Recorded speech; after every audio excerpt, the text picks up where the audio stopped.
Greetings, ladies and gentlemen. How goes it tonight? I know it sounds kind of like I've reused the script several times over. Hey, if it works, use it. If not, move on to into a new stuff. We'll figure out the fun way, the unique way, and the probably something sixth house focused. Alright, so for those of you who know of our timetables, it is Blind React Night. And as you can see, we've got our videos all, video for tonight lined up. I say video because it's only this one's so long it's going to take up the whole night. So, yeah, loads of fun there. And I know Quatemok has been eagerly, with great anticipation, looking forward to tonight. Haven't you? Well, let's just say it came out of left field, and I seized upon the idea. Oh, yeah, that reminds me. You only need a proof of it. Reminds me of a Robin Williams joke where he was like, "It's a good thing that the French don't have a baseball team because it'd be only left field and no one would be safe." But yeah, so I'm French Canadian, so that doesn't exactly qualify. ho ho ho, oui, eh? Yeah, but yeah. So right there in the middle of the screen is the Cryptids, Aliens, and Deep Fried Beer. The Awakening of Bill is our video we're going to be covering tonight, which I believe you said it jumps into Mage the Awakening. Yes, and I won't spoil anything, but I personally believe that this side series of theirs is going to be likely linked to a Hunter the Parenting future episode. Uncertain which one, but based upon the events of episode 5, which they're going to view within, probably about close to a month and a half.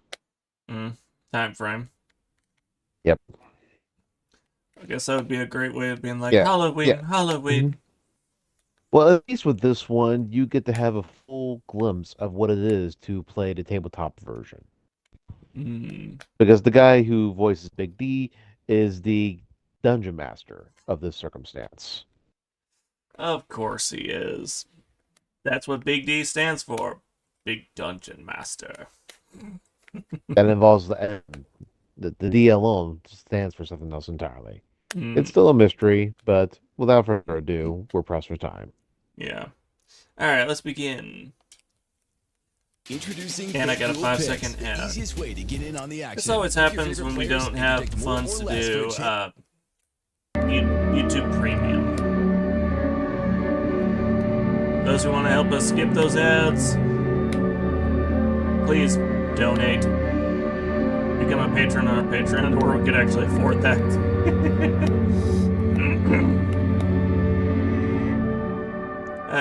And I still need to put the direct donation link for the channel. Just a dream. That way people who want to donate can donate directly. I do need to get that up on the panels. Keep forgetting about doing that.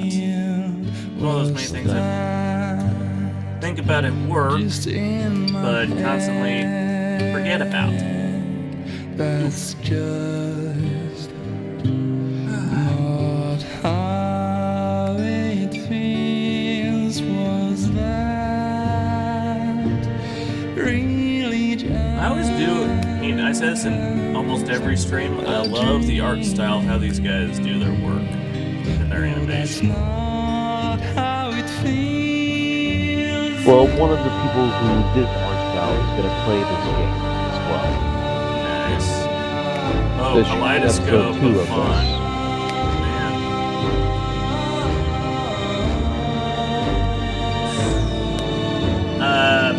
I don't think that even with pixel art I could pull off a kaleidoscope of art like this. So, Well, it's not pixelated, that's the thing. I know. I mean, sprite animation possibly, but that depends on your talking. Well, I mostly go with the pixel art because I'm not that good at drawing and things that don't look like they're. Well, Lego especially- blocks. It's also consistency. That's another problem with when I've tried drawing characters. There is a charm to bad art. Yeah, and my girlfriend already beats me at it. Then commission her. It's also getting her into the mood for it too. So. And no, chat, that's not a reference to giggity.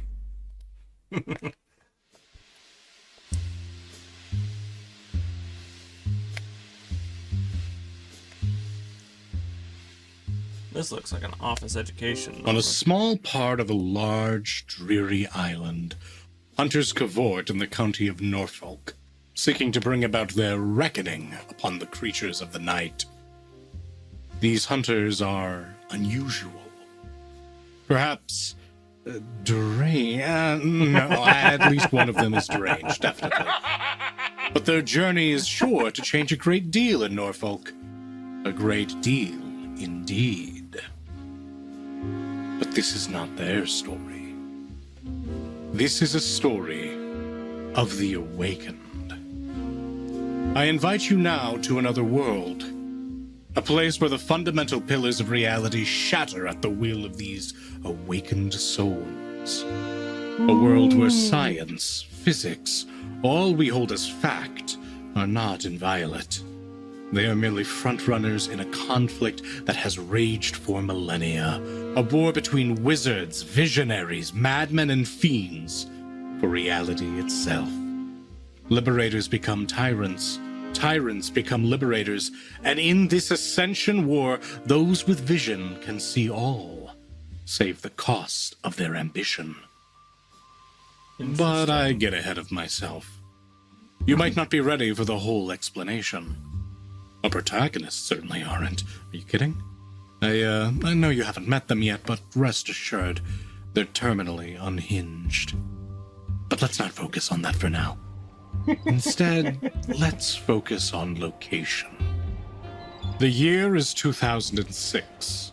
The city is Norfolk. Nestled here where the Chesapeake Bay meets the Atlantic, it rests just below what passes for seaside paradise in Virginia. An hour north lies Jamestown, birthplace of the American colony.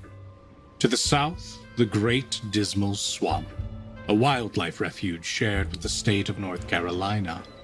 East sits the ocean, and to the west, Naval Station Norfolk, the single largest military installation in the world. If ever a place could be said to be within the imperial core, Norfolk, Virginia oughtn't to top the list. Here is power. Here is history. And whether upon a wizard's tower or the gray hull of an aircraft carrier, here the Magi rule. Welcome to Virginia. Welcome to Mage the Ascension. Let the game begin.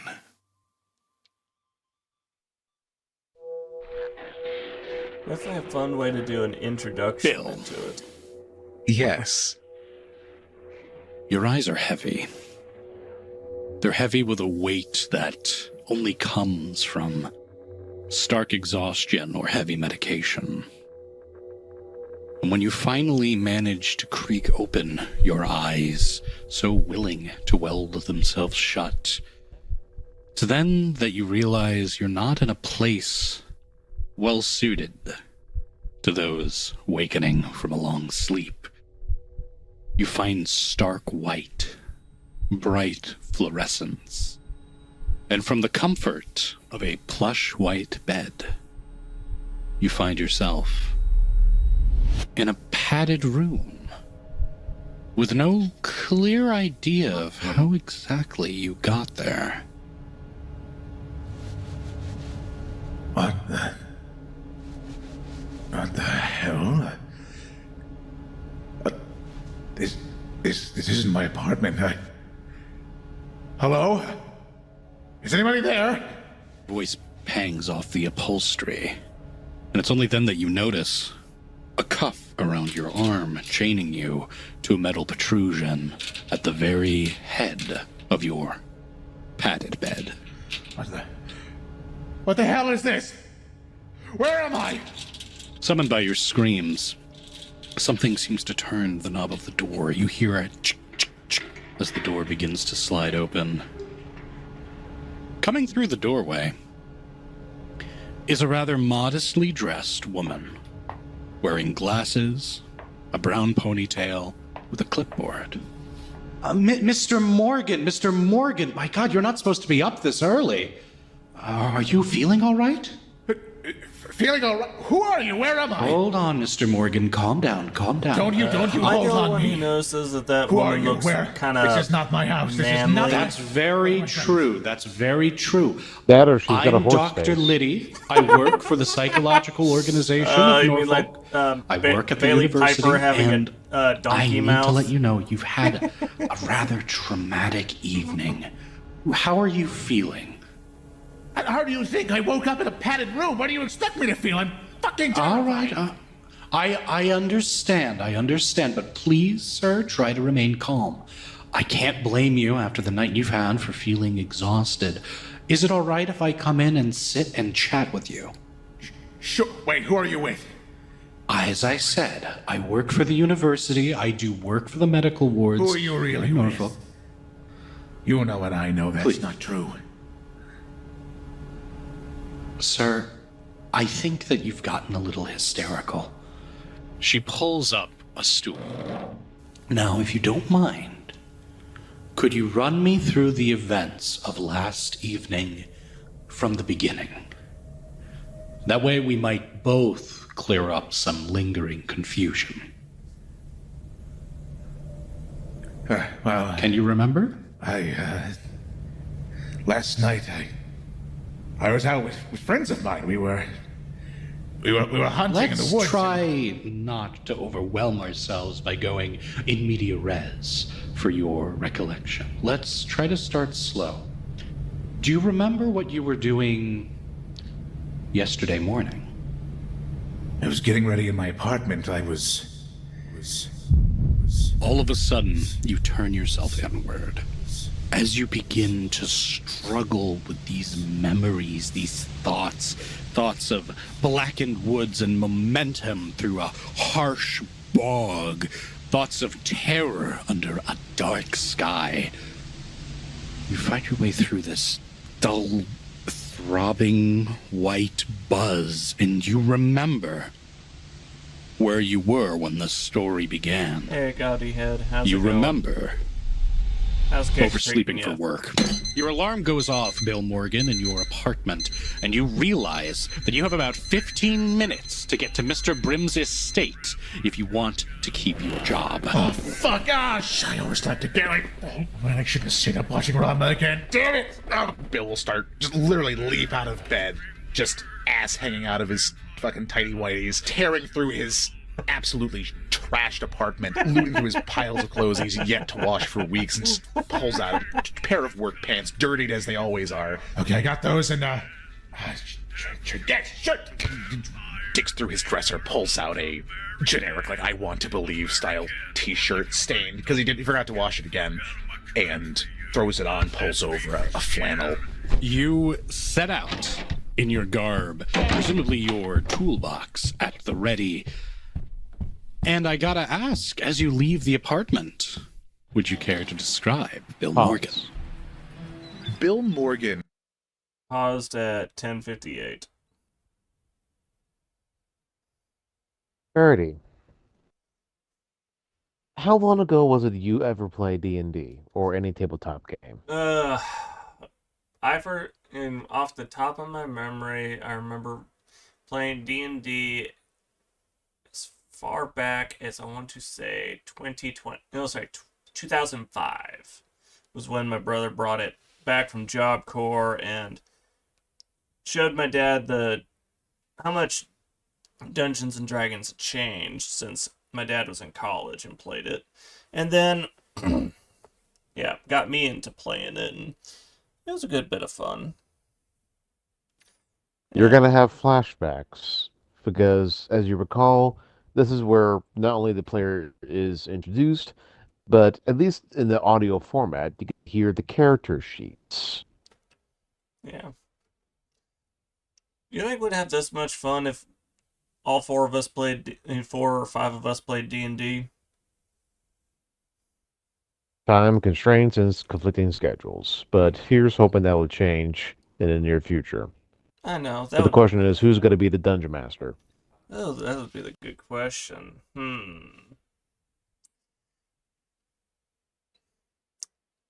I don't know. Maybe someone with a golden mask and a big old thing for talking about Nerevar. I've yet to broach that subject with my roommate. Could you imagine Dagoth being the dungeon master? Well, I think one of his distant Dragonbreak cousins might have delved into that. He played alongside with Alduin, Master Chief, and Lord Shax. Could you imagine those guys playing D&D together? That would be a crazy series right there. Almost the Well, crazy the thing is, someone's done it. We'll react to that in the future. In the meantime, press play. playing. Is a stout, pudgy 30-something with a lush but largely unkempt beard and mustache.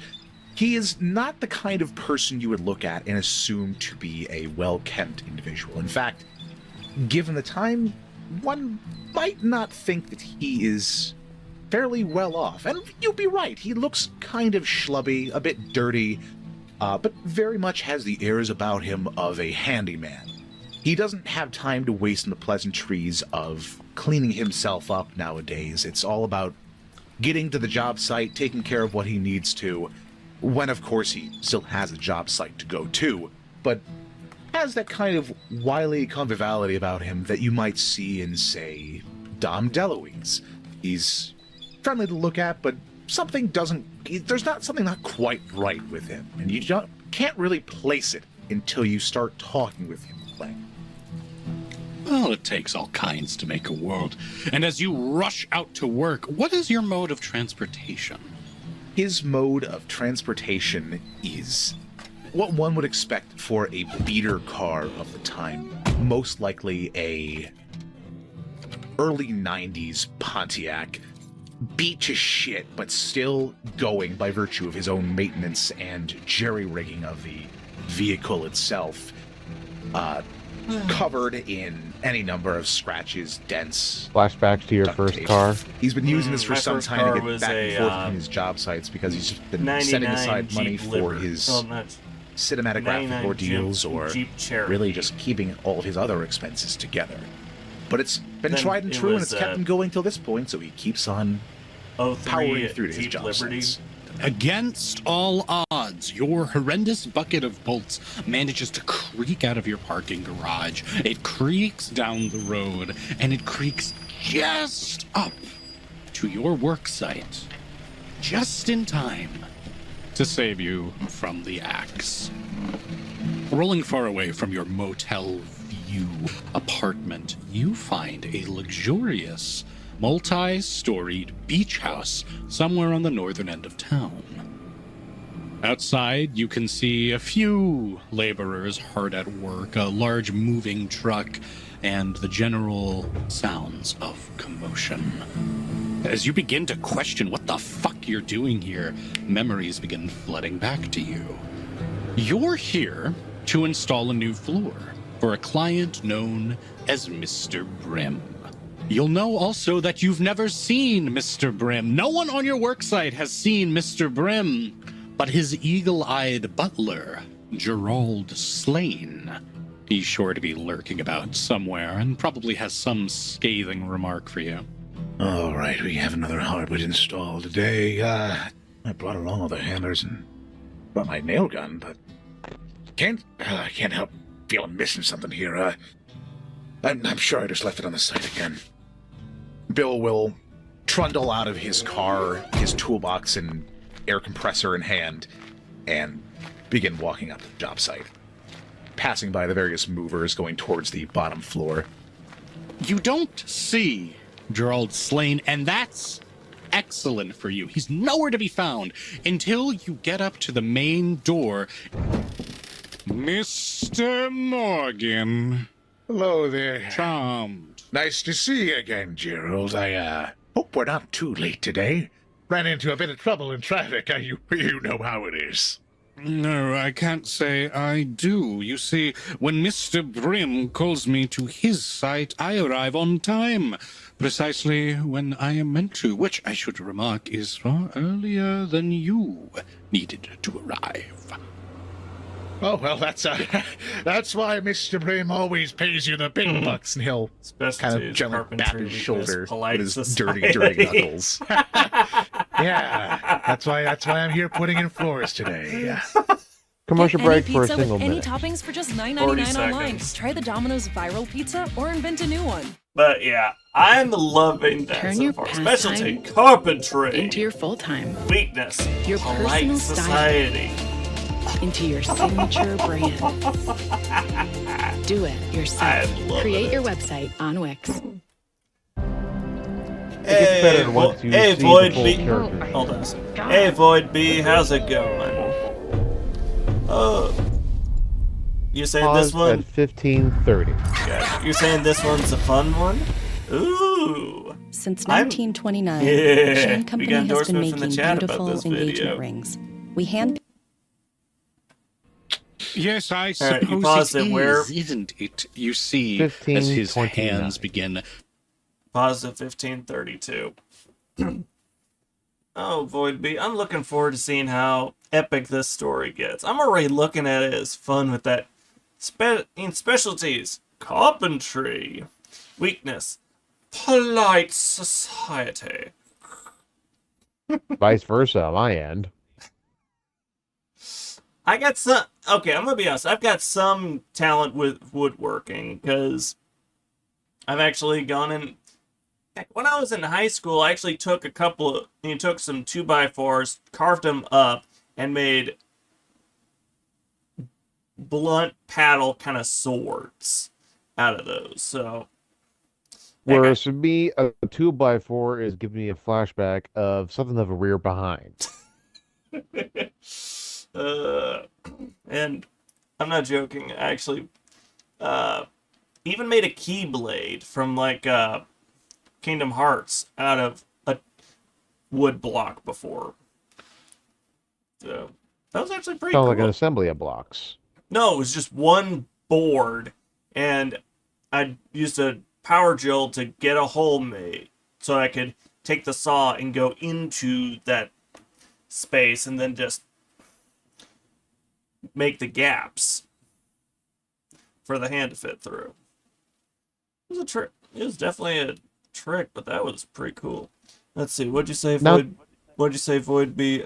Had a blast watching this one when it came out. You're in for a ride. Meanwhile, chilling and listening. And as I assemble K team, nice. Well, played slight some footnotes. puzzle ga- I'm gonna probably tick off some carpenters when I say measure once, cut twice. And then Void Beat's like, I did some puzzle games out of wood, made a rocket car thingies. That sounds like fun. All right, kicking it up at 1532. 3, 2, 1. Swiping off some of the grease you may have tracked. The floor on the inside is all but finished, Mr. Morgan. However, you may still be of use in aiding with the construction of the backdoor gazebo. Oh, of course, that wouldn't be a problem at all. You're drunk again, are you? Not at all. Haven't been drunk in at least 36 hours. Well, I'm delighted to hear it. Mr. Brim will be in contact if you need anything, and by Mr. Brim, I of course mean myself on his behalf. Now, I believe there's a gazebo that needs seeing to. Of course, I'll get right on there. Don't you worry. You pass through the insides of this mostly finished beach house, and On the second deck, you are working more or less alone and beginning to lay the foundations for a brand new, custom-ordered gazebo. How well exactly did you start setting it up? Why don't you go ahead and make our first roll of the game? Before we go any further, it'd probably be best if we explain Mage the Ascension's dice rolling Pay system. attention. Don't worry, it's very Don't simple tell me and you bought hopefully the easy to books follow. for us. In Mage, in order for a character to perform any kind of challenging action, such as, in this case, building a gazebo, we look to our character's character sheet and find their attributes and skills. All characters in any World of Darkness game have attributes such as strength, stamina, intelligence, dexterity, charisma, etc. Just baseline stuff that most humans and even non-humans have. These attributes are very general and can be applied to many different situations and many different roles. Characters also have skills which are more specific, such as driving, firearms, medicines, science, etc. On a character's character sheet, the propensity a character has for each attribute or skill is represented in dots. As in, there are 1 to 5 literal dots on the character sheet for each attribute and skill. The amount of dots you have filled in for each attribute or skill represents how good a character is at any given thing. For instance, Bill here has 3 dots filled in for his dexterity attribute, which means he's quite handy and nimble, but not Usain Bolt or anything. Bill also has 1 dot in the craft skill, which, as a handyman, should come as no surprise. Crafting things is his job, he's just not super into it, and he only does it for a living. Thus, his rudimentary skill is reflected with 1 dot. Should Bill have had 5 dots in dexterity, he'd be so fast, chances are he'd be able to build this gazebo while dodging blunderbuss fire. But if Bill had 5 dots in crafts, well, then he'd probably be able to build a gazebo able to take continuous blunderbuss fire, and he wouldn't have to dodge at all. But I say chances are high because, in the end, it's the dice that decides everything. So, what to roll in order to build the gazebo?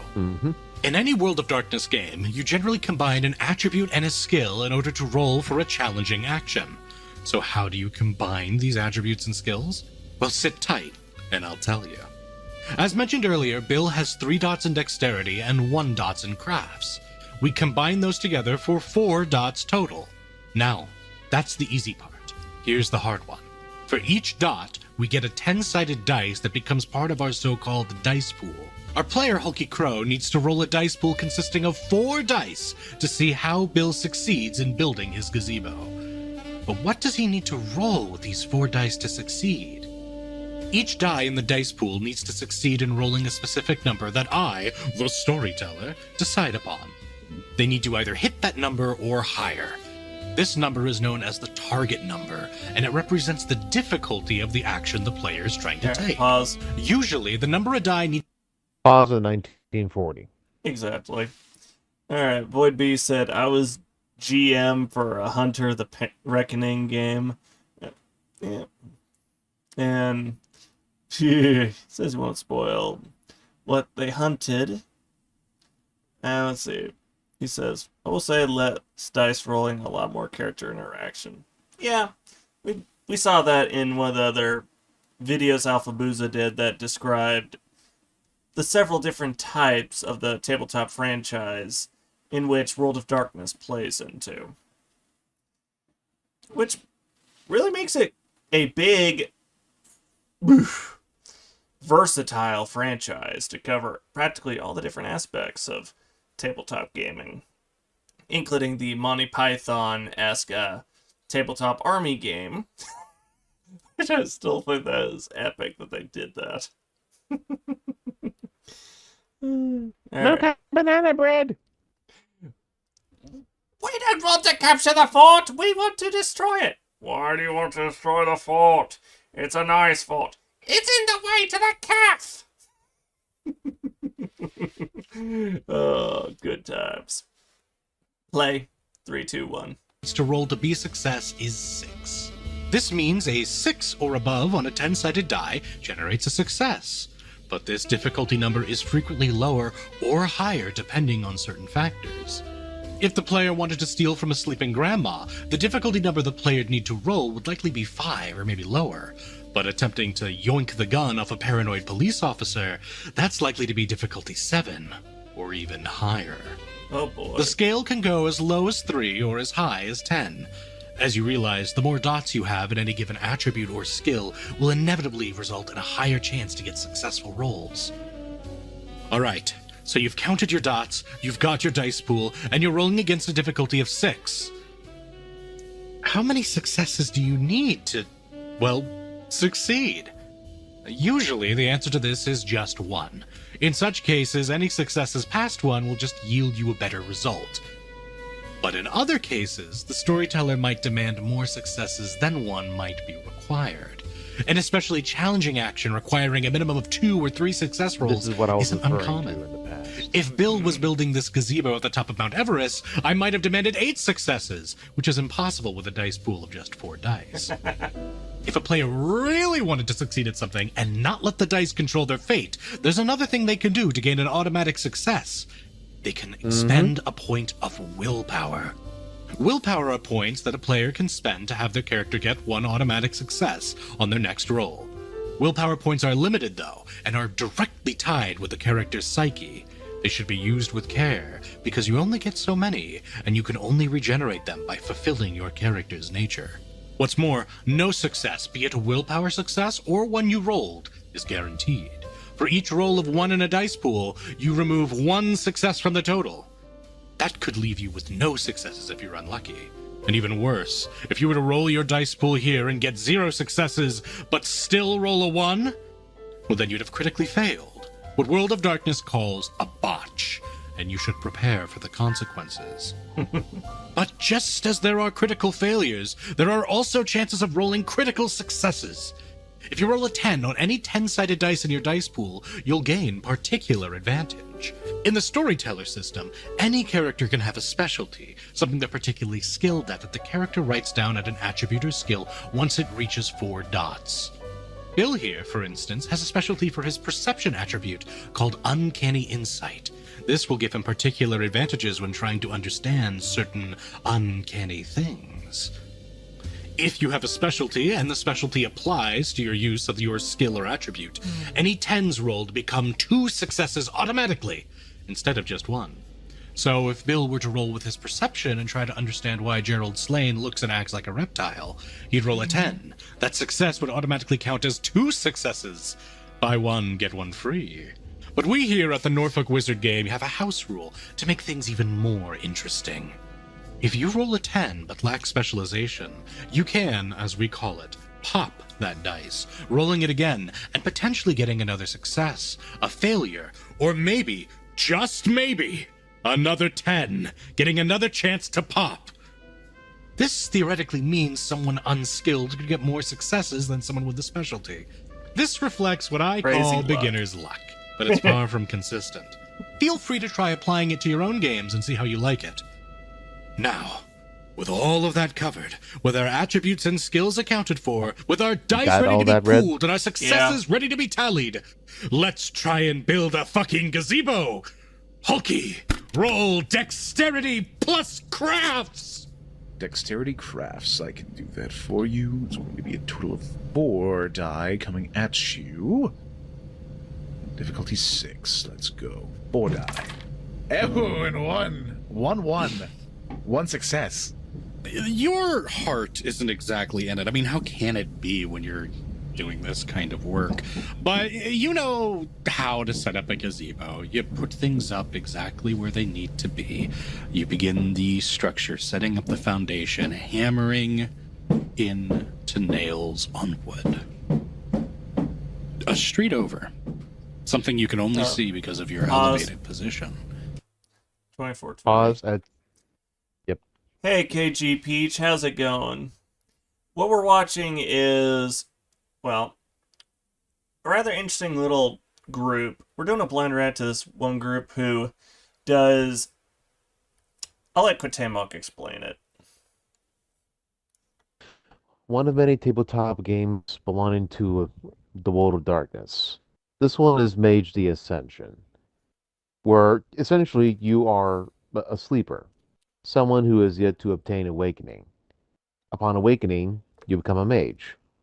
And upon being a mage, reality is no different than Play-Doh.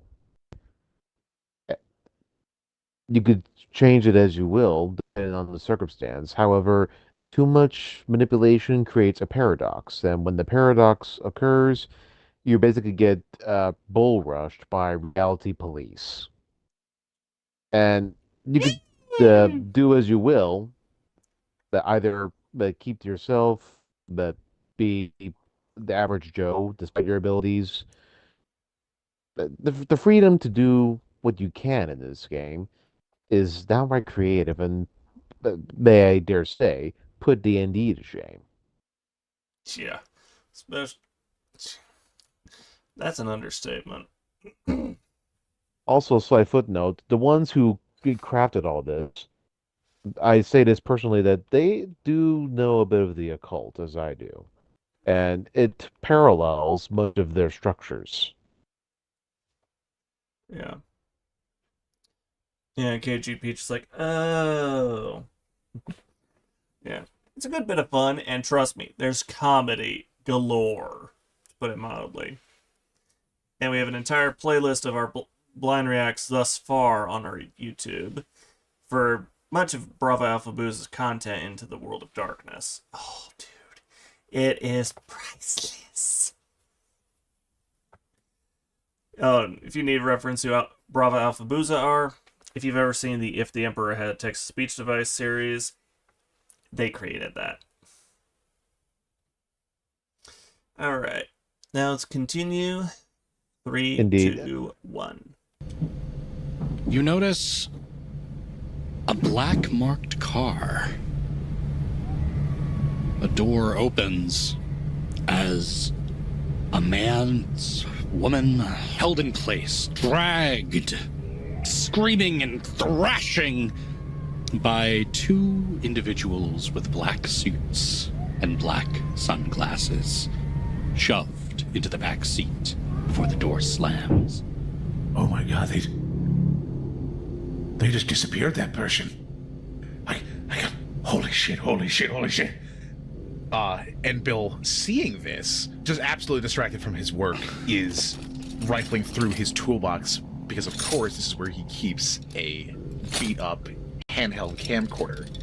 As you reach for that handheld camcorder, you stop keeping pressure on a particular beam that really needed to be there, and it kind of begins sliding down with a light thunk and the noise of a nail being ripped out of its socket, falling over, ruining a particular necessary patch of wood, and things slowly begin falling apart one by one before you look back up to catch an image of a black car that's already sped off.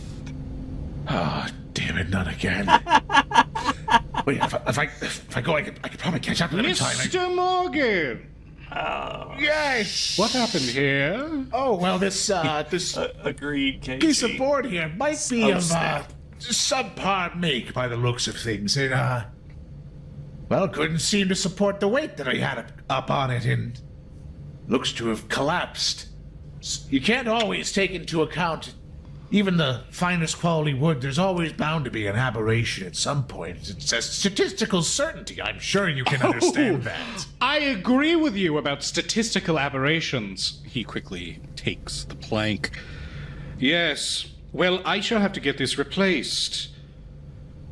That is all, Mr. Morgan. You may go home. Oh, but I'm not done yet. I have to finish up the Oh, other no, parts. Mr. Morgan. You're quite done.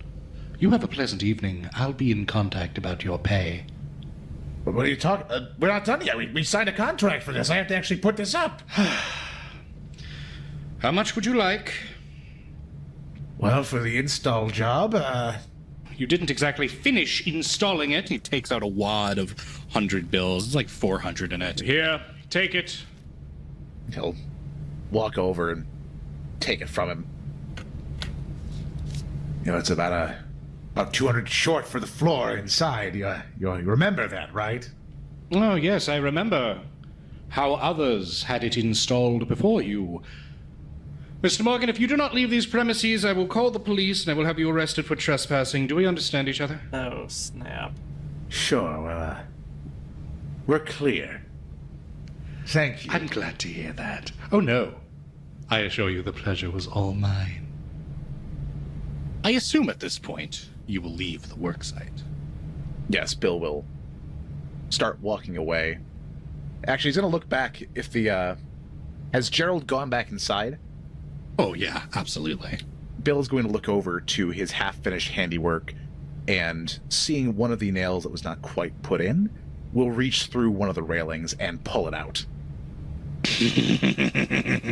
Roll me another Dex craft. Dex craft. And what's your intention here? Just give him a little middle finger on your way out? Little middle finger, but it's also going to create further structural instability. It might actually collapse the gazebo roof downwards and take out the stairs.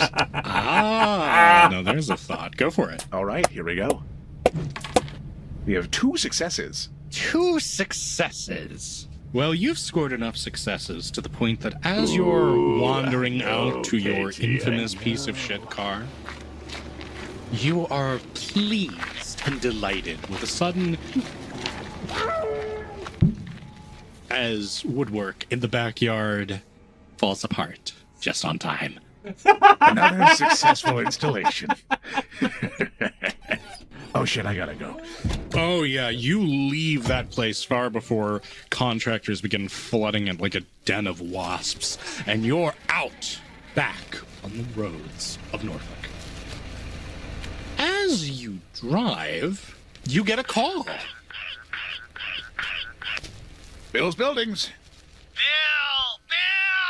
Hey, what's going on? Hey! Listen, buddy, listen. I need you at O'Tully's, and I need you there. I don't know, like, whenever. I mean, you know, when are you eating dinner? The hardest thing about the new 25 Ben Jerry's second Sunday ad. is deciding how to eat it. Full minute, but yeah. We're iHerb, Just keep the in mind that number one online O'Tully's in health and this game wellness is store, don't depend on trusted by McDonald's. millions worldwide. And For just- 29 years, we've and celebrated just the fresh, bar. quality wellness essentials, stored and shipped by us direct And to your more door. ways, more. Celebrate with up to 29% off this month. iHerb, quality in every box.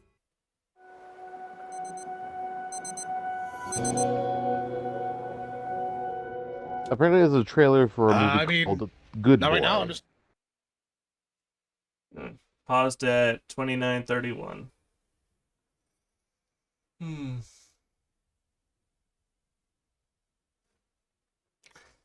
But yeah, that was just what he did despite his employer. Oh, dude. 29:30 reached. All right. Kicking off at 29:31 in 3, 2, 1. Leaving the job site. Is everyone meeting up now? Oh my god. Well, honestly, no, we're just sort of planning it in advance. Listen, I got something you're gonna go crazy about. You're not you're not gonna regret when you first shacked up with good old Delman. I tell you the things I know about, the things I got on docket. I'm chomping at the bit here. You got me real keyed up right now. I got stories for you. You have no idea what I just saw today, too. Listen. We can advance up our timetable a little bit because Glenn and Gail, they're homebodies, so they just kind of doing whatever. Why don't you go ahead and get your best cameras ready, put some thought into a hell of a shot tonight, and meet us at the O'Tully's on 6th Street. Absolutely. I'll head home right now and get all that ready. And I'll meet you on O'Tully's after. All right, 10-4, old buddy. And the phone line goes dead. Ooh, and Bill will start slapping his steering wheel into like, oh, yes, I'm fucking doing it tonight, boys, let's go! He'll just pedal the metals, keep going faster, because he's like, oh, yes, now I actually have something to do tonight other than be depressed that I just lost another job. And so it was that you went raving down those streets. And a few hours later, you pull up on O'Tully's. A damp, green fast food place with a giant O and a large plume of smoke coming out from the chimney where the friars are hard at work.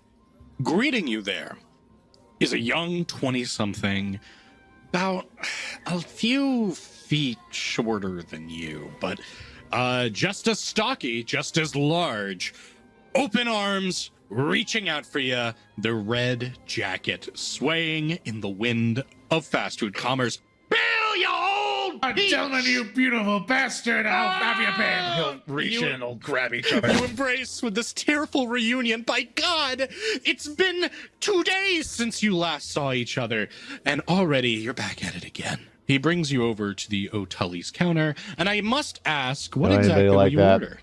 He will order a Sam Adams. Or a legally non-distinct beer. All right, one legally non-distinct beer coming right up. And by the way, would you like that gut busted for you? Oh yeah, fuck it up. Fuck me up. Let's go. All right, we have this new promotion where we just slather ranch on the bottle. Is that good? Yeah, fuck it. We're in Rome. Yeah, let's do it. Let's do it. You want it with or without breadcrumbs? Make it crispy. Ah, man after my own heart.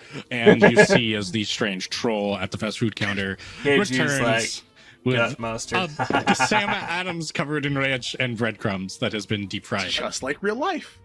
Just like real life! With your strange, dubiously edible spoil in hand, you find your way to a counter, whereupon Glenn and Gale are sitting, chatting merrily. Now, Glenn and Gale have been married for some time, though that doesn't stop them from cutting drastically different profiles. Glenn is about as tall as you and very bald. He has a face like some East London gangster, which makes it very strange when it turns out that he is in fact a complete homegrown American boy. Whereas Gale is mousier. She has over her shoulders a large, organically woven shawl, a shirt that has a large marijuana leaf, multiple crystalline necklaces, and very, very large circular glasses. Oh my God, it's Bill! Bill! We've been waiting for you! Oh, I hope you haven't been waiting too long. It's good to see you again. I admire Speaker D flexibility with his voice act. The pleasure's all mine, Bill. Yeah. Let me tell you, I we think got about it, I one can hell of a impersonate over 4 fine old pages of different Delman found characters. for us. Do you, Glenn? Oh, I'm Without waiting. He copyright called strikes. me the other day, and I was like, oh, it's finally happening. We're gonna get the big scooper after, aren't we? You're How would back you get in copyright the strikes panic off room. voices? So, Big Scoop, But the way Glenn, AI Gale, is Delman, progressing, it would not you surprise talk me. a lot about this. Is this some sort of hobby, publication you all run? It's a little column B. I mean, we're enthusiasts. We explore the unexplored. What people don't necessarily want to look into, or the police won't believe if you tell them. But rest assured, we are a perfectly legitimate publication, exploring the mysteries of Norfolk and Virginia at large. That sounds fascinating. Have you ever found anything? Fun fact, Yes, of the course we found Bigfoot certain of the things, but Virginian region it's is nothing that nicknamed the- Wood The Booger. man wants us to tell people about. People aren't ready for it, we think. Right. And so you three together, you all worked on a particular publication? Yes, the Hidden Gazette. It's a magazine and a website too. We're just getting it off the ground finally, but As you begin licking your horridly slathered beer bottle and tasting the wonderful welts of commerce, you begin engaging in conversation with your cohorts. 2 little figures of the Loveland Frog and one of the Chupacabra begin lining up the dinner table as people begin bringing out their various assortments. They start talking and shaking their hands. And then eventually the master of the ceremonies speaks up. All right, Bill. Why don't I show you those documents we found? oh yes, let me see the goods. All right. So, you remember when we all went to go chase after the Mothman? Of course I did. We almost went over the bridge. Yeah, and then all those, police officers scared us away, said that we were causing a public disturbance. Those torches we had were perfectly legitimate. They weren't fire hazards. The bridge just happened to be covered in very flammable Mothman feces. All right as to they be an often action are. sheet every day. It's part of the U.S. government's big schemes. The MWO, they just don't want us to know about Mothman now, do they? Right, they don't. And that's why Mothman, we sound like never Man, learned Bear, anything Pig. about him. But this time will be different. Because the score, it's not in some bridge or some cabin or in some highly populated suburban area this time. This time, it's in the swamp. The swamp? Check it out. And he takes out from a manila folder a large black and white composite photo of mud. There's a little bit of grass growing, a few centipedes roiling around in there, but it's mud depressed out into a strange geometric pattern. What the hell is this? I'll tell you what it's about. You know the Mayans? Of course the Mayans. The ancient astronauts themselves. Yeah, exactly. And doesn't this iconography, doesn't it look a lot like those old photos you get of the Aztec ruin or the ancient Mayans or the whatever? Isn't there some comparison with the geomantic weave we got going on here? Whatever the term is. That does look like this does look like ancient. See, these are sigils. They similar to the ones that they had at the ruins of Mexico City. They were purported to draw in the energies of the psychomantic flow behind all consciousness, to draw them into these focal points and harness that power for arcane means. It does look similar, but they weren't reported to be this far into the continent. How could that even be here? All right. Go ahead and roll me some lore occult. Lore occult. Or sorry, not lore occult, intelligence occult. That's what we roll occult. in this game. I can do that. It's going to be 3 d10s. With 2 successes and 1 failure. Remarkably, you actually have some idea of what you're talking about. These ruins that you found of the distant past, or at least ruins that were found of the distant past, they seem to have some sort of just curious interlinking with just these cosmic think tanks and these corporate abettors that just they took over the land and they bulldozed the ruins, and then they kind of kept whatever was there for themselves. You are familiar with this kind of thing. And that's what helps convince you that when these photos begin coming out, that they're the genuine article. I don't know, Bill. I mean, these just kind of seem like circles on mud. Anybody can make circles on mud. This is like forgotten history shit. They're trying to bury No way.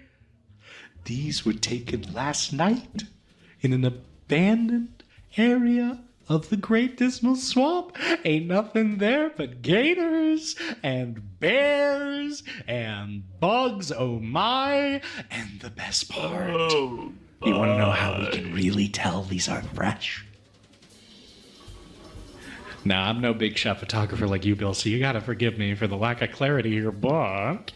He takes that one final image. It's of trees cresting over a large body of water. At first, it seems like the moon's in the sky.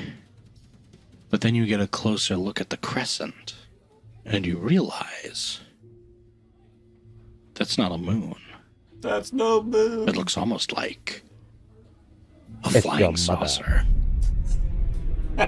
Oh my god. I didn't know your Also, mother was humorously, a- I'm looking at the comment section of this video. This one I have to read it aloud. The Kevin Plush arrived today. I shall make him know and this time by purchasing cheap electronics and smacking him with a pan. We might make first contact. We gotta do it. It's just like that movie with Steven Spielberg.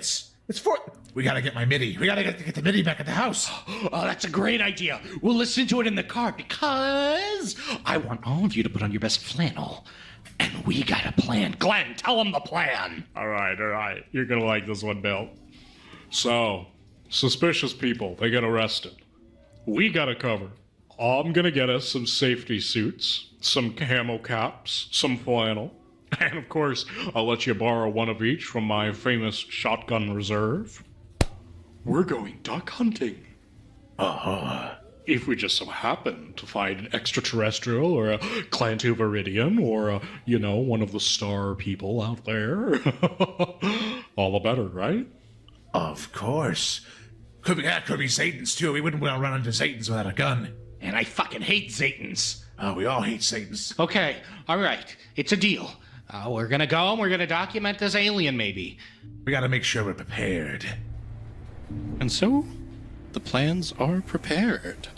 And I would ask, given that you have about an hour or so to prepare, you're given the camo, you're given the safety jacket, you're given a shotgun. Is there anything else that you're bringing to proceedings? Of course, he's going to have his camcorder and two sticks of jerky. All right. 2 sticks With of all jerky. of your accoutrements Nice. accounted for, with your guns and jerky fresh in your hand, you are loaded into the back of Delman's RV. The night retreat is long. The road towards the Great Dismal Swamp takes a bit of time. You see, the Great Dismal Swamp is a large swamp located both in Virginia, but also the great state of North Carolina. The RV quakes with anticipation, the TV showing footage of some bird-haired speaker talking about whether or not the chupacabra is alive somewhere. What's your take on that, Bill? Oh, the chupacabra? It's probably not up here. It's probably just another feral gray that got left behind for too long and sort of eaten goats to stay alive. So true, man. So true. Yeah, pass the buff. It jumped the border, man! Oh, are we smoking marijuana in the car? Of course. I'm down for that. Oh, hell yeah. Oh, that's awesome. There are actually rules for that. I'm gonna find Are out there? for Fuck you. yes. Of course there is. Yeah. Come on, it's gotta be. Of course there is smoking weed rules. It actually makes you better at some things. I found it. The mellowing effects of ganja alter a character's sense of time, space, and well-being. On the flip side, they can induce Why am I paranoia, not heart-pumping panic surprised attacks, and that other they were mental doing disorders. marijuana So in you are the an incredibly fucking strong-willed RV as individual. they're driving. Go ahead and roll me will.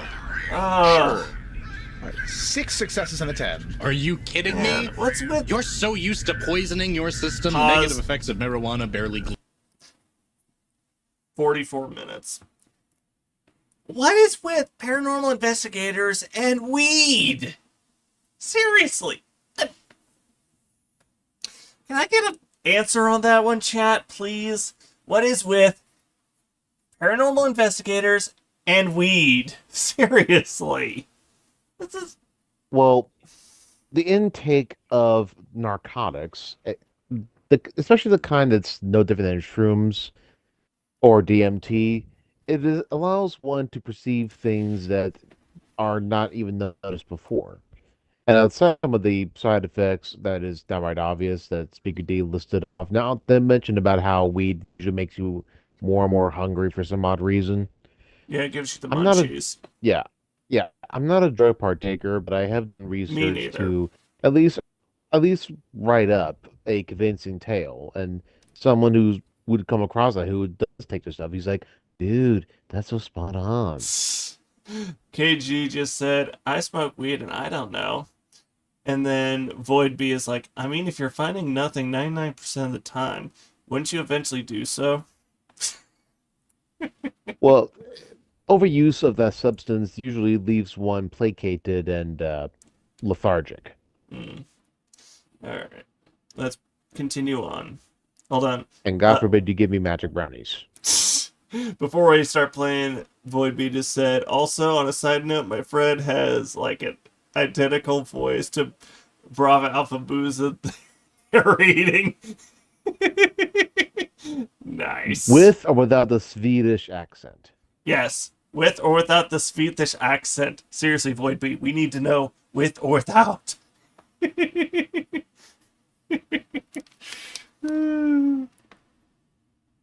Press and play in 3, 2, 1. 3, 2, 1, lean go. on you, and all you get are the positives. And for the remainder of this session, you will get one extra dice on all He just said perception-based. both. Ooh. Void very B good, said his thank buddy you. does both. If He you had went failed. both voices. you might have lost a dice. See, if you do enough drugs, Well, you get while you're superpowers. at it, Jack, That is true. feel free However, to you let will your lose one kindred dice from your viewers dexterity and swing by willpower our dice direction, pools look at for the us. next half hour. Hopefully, Okay. we'll garner enough All right. attention to where So, Alfred with that Blueson in our himself minds, would you at least finish give a small hotboxing the highlight. RV, Yeah. and you find yourself far from civilization, far Please. from the winding rat race of Norfolk, to the deep, dank, soupy environ of the Great Dismal Swamp.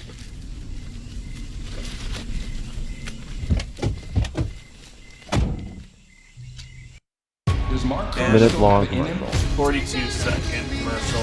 I just need you to let me in. I'm sacrificing everything. It's the biggest fight of my life. Smashing Machine, rated R. Get tickets now.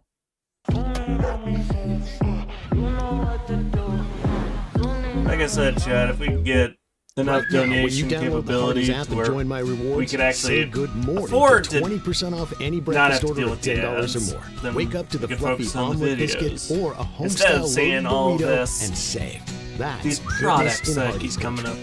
up being advertised. Well, we don't sponsor it, but if it would help garner your views. Immediately, True. moisture assails your lips. Your Paused at 44:59, waiting for your minute to finish up. 45 minutes. All right, 3, 2, 1. face as heat just rises out of this dark, humid place. Rarely are people brave enough to go looking through the swamp at night. I assume you and the rest of your companions have brought flashlights. Of course. Excellent. And so, with flashlights affixed and shotguns on your back, you make your way in. Delmund rushes ahead of you, excited. Oh man, you are not gonna believe it, okay? This thing is gonna blow I'll return your briefly. mind. I am in need of hydration. Bill, what's the closest you Do ever what? got to a creepy crawly? I mean, I find bugs in my shoes I will almost return the every moment I mean, I am aside loving from the shoe hydration. bugs, like you know, like we talk about it, but I mean, what's the closest you ever really been to a cryptid? There was that really hairy baby I know once, when it but that comes was to just a flashlights, person. I've started I really using thought we mostly found them my that time too.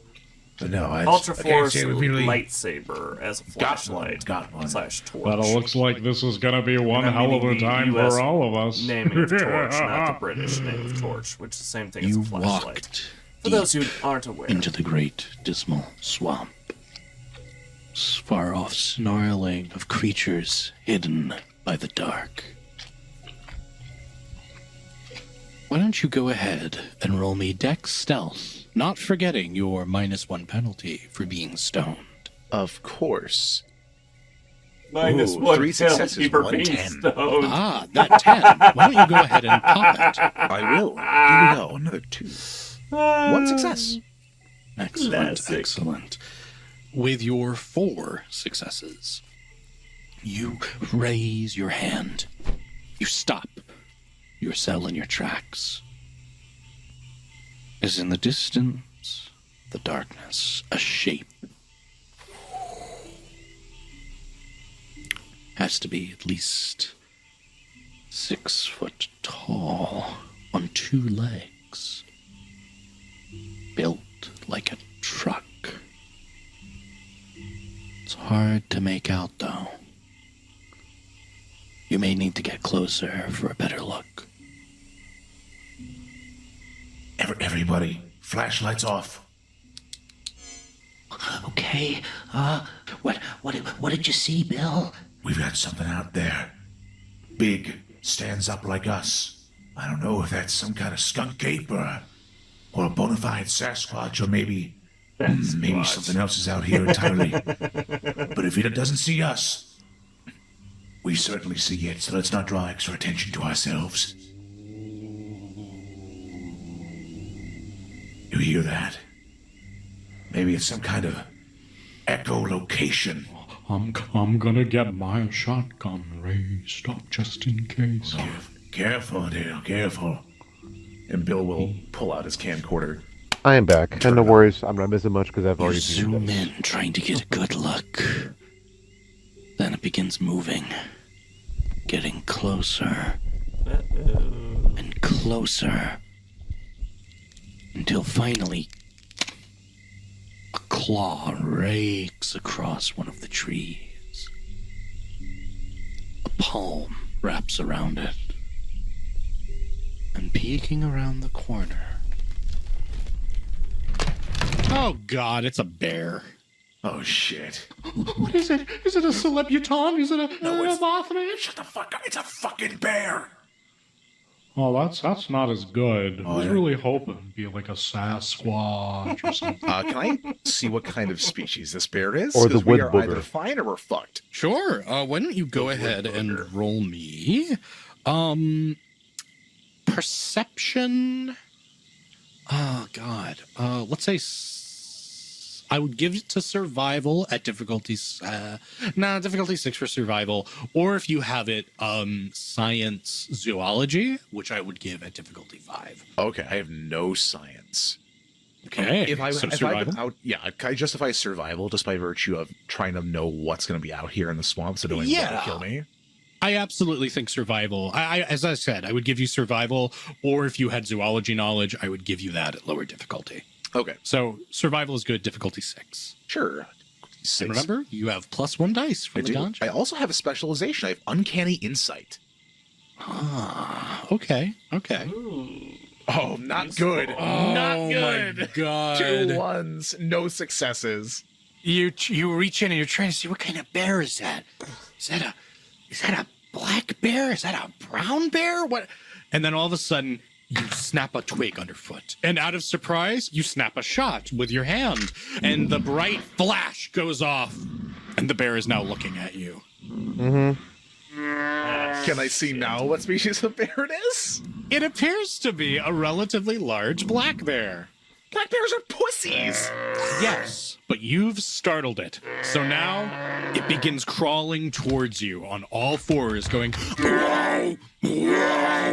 as its arms raised high. It growls at you. It seems like it views you as an intruder. Dale, get your shotgun ready.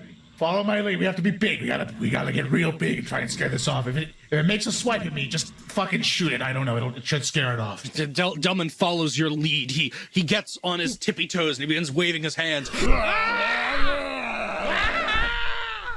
Why don't you go ahead and make me manipulation intimidation? Okay. Would you like to spend a willpower? I would love to spend Oh! You didn't have to with 1 success. Why don't you go pop that 10? Sure thing. Okay, 1 success. You kind of raise your hands up. You begin making a big hullabaloo. Why don't I roll contested willpower for the bear? Can I have to declare that before I roll correct for willpower? That is correct. Okay. But you're in luck. The bear sees this cacophony and begins backing up into the forest. Delman punctuates it. Bear!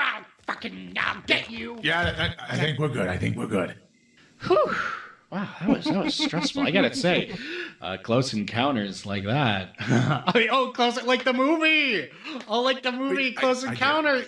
For the alien. All right.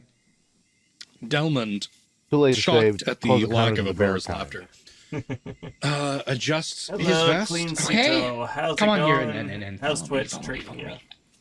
The flashlights go back on. A few steps later, one crooked path deeper into the recesses of this humid, claustrophobic swamp.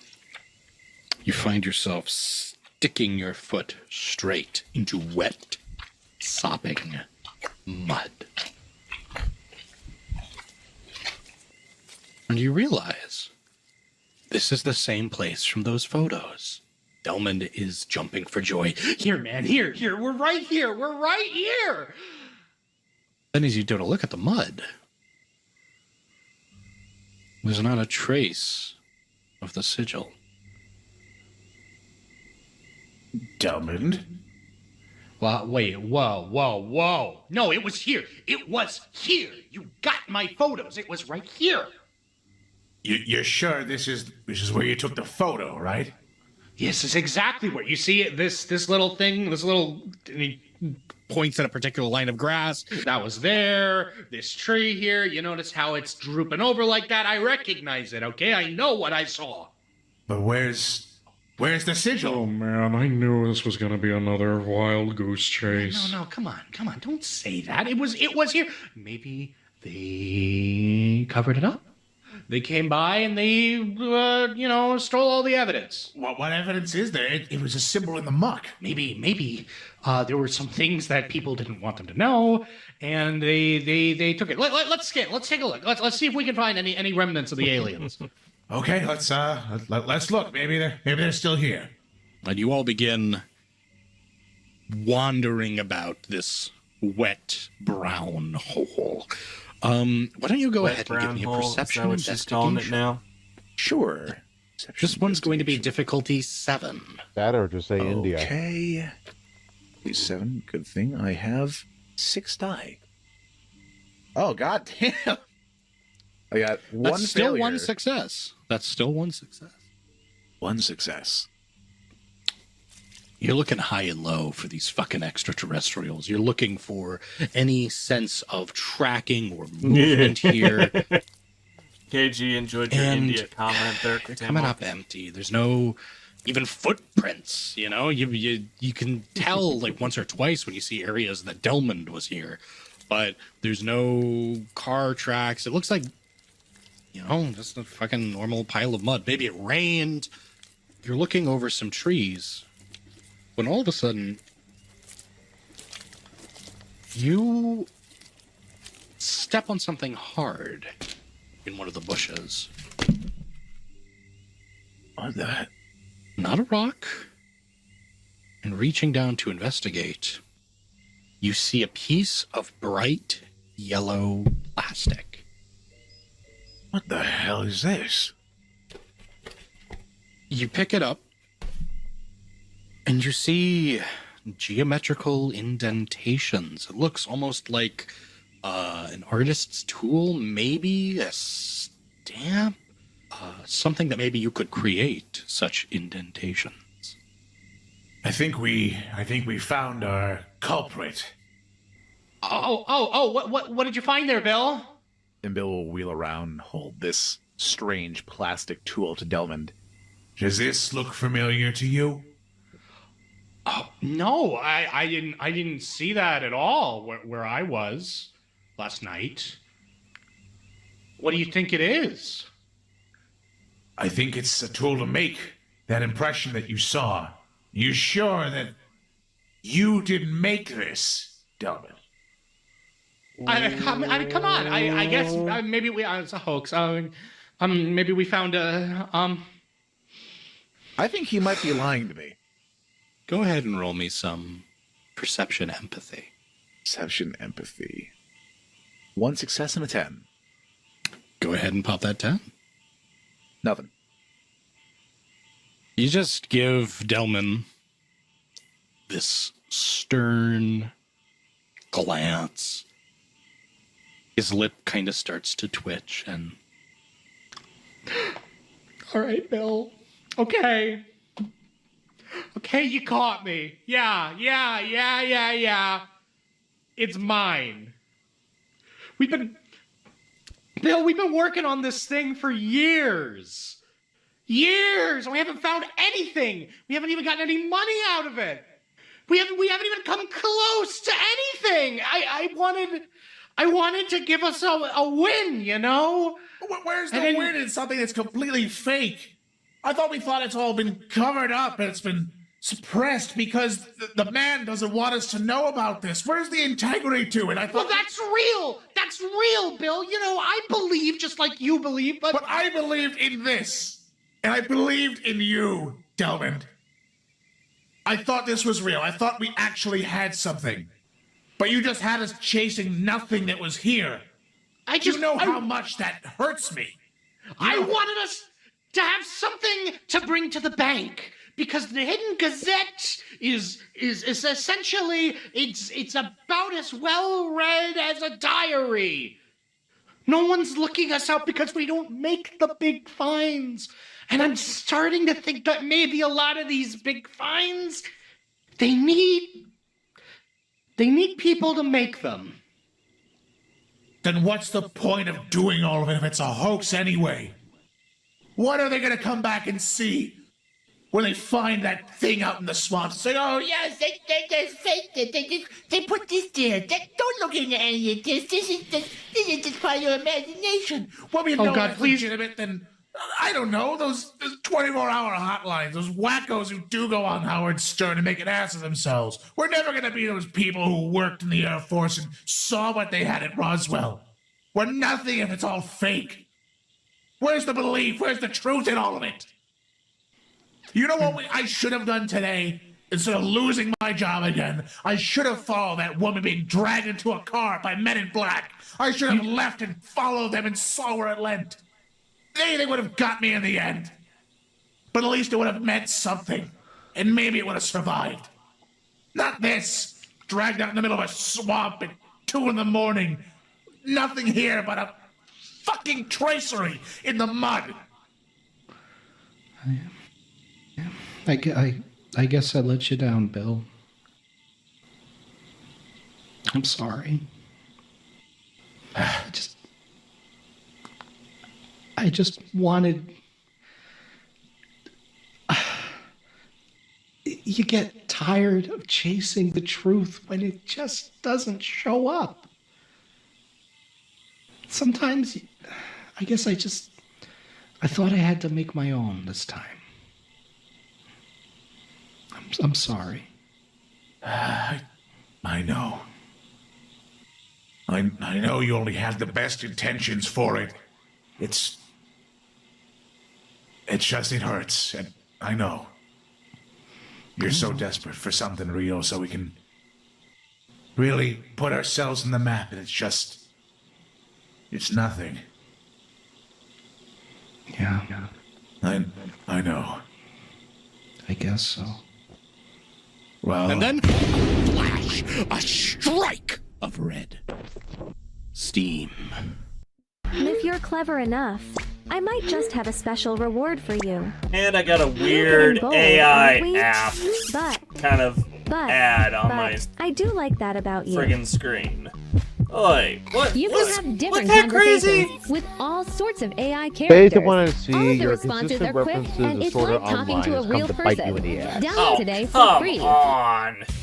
Freddy's steak burgers are handmade, hand sliced, hand What assembled, the- and hand rising. Okay, paused at 1 hour 41 seconds. Are you kidding me? That literally was thrown just from my Sword Art Online abridged references. Keep in mind that Big Brother, through any on all our technological devices, is always listening. Yeah. Yeah. AI girlfriend apps. Yeah, KG Peach, what's up with that? Seriously. Alright. Let's continue on. We still got quite a bit to go through in this video. 3, 2, 1. Not here, but deeper in the swamp. Fuck was that? I don't know. It wasn't me. It wasn't me. It wasn't you. You didn't set some like pyrotechnics off. You didn't plan that. Ever since I blew off my pinky, I'm legally not allowed to own pyrotechnics anymore. No. Let's go. Let's go. Are we thinking let's go? I'm looking at that. Yeah. If we're chasing smoke anyway, we might as well chase the real thing. We're right behind you, Bill. We're right behind you. Let's go. Let's go. Let's go. And you take off in a mad sprint. Go ahead and make me Dex Athletics. Dex Athletics. 1 success, 1 failure. So that's no successes. Correct. You begin sprinting out, your body moving as fast as you can carry it, your muscles lugging the weight of you over their bones as shrubs begin to disappear, as little pockets of marsh just, they flash past you. You are moving, your heart is beating, and despite it all, you're just barely getting passed up, first by Delman, younger, faster. He's making his way there. Gale and Glenn are racing their way through this underbrush. And so you're the last one there. But it doesn't really matter. Because everyone that reaches their destination reacts the same way. They see a clearing, but not a natural one. One made by something else. Trees cut down. No, if they were cut down, they would be visible. Trees disintegrated. Stumps, holes, ash, sometimes nothing at all. Still smoldering with a faint red glow. Faint red glow. It gives the only light in this place besides your flashlights, which are so disorganized, so dropped that you don't even have a good look over this area. What is before you is an enormous basin now carved into forestry. Where are you going to look first? Seeing the enormous basin ahead, Bill is going to look up at the sky. It's a sunless, starless, cloudless black above you. Which is strange to you, given that there were stars in the sky just a moment before. It's then that Delmond, he lifts up his flashlight. Bill, look. Bill will train his eyes and his camcorder up.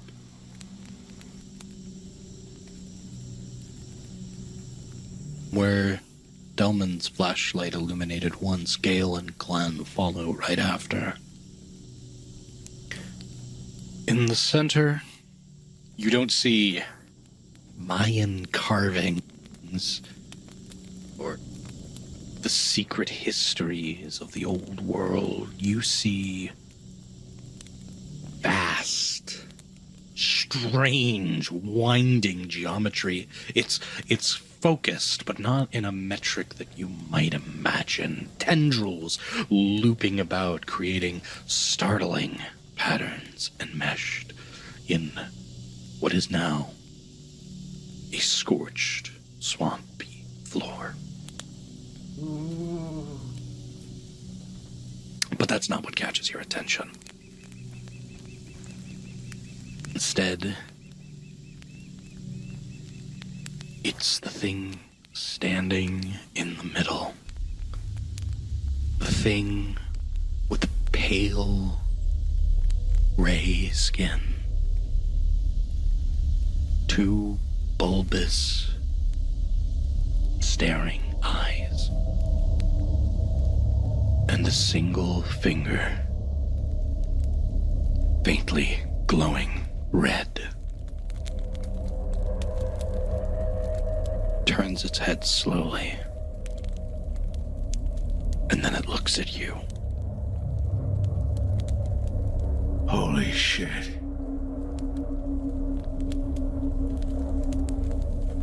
Bill will look to his camcorder and just make sure it's still recording.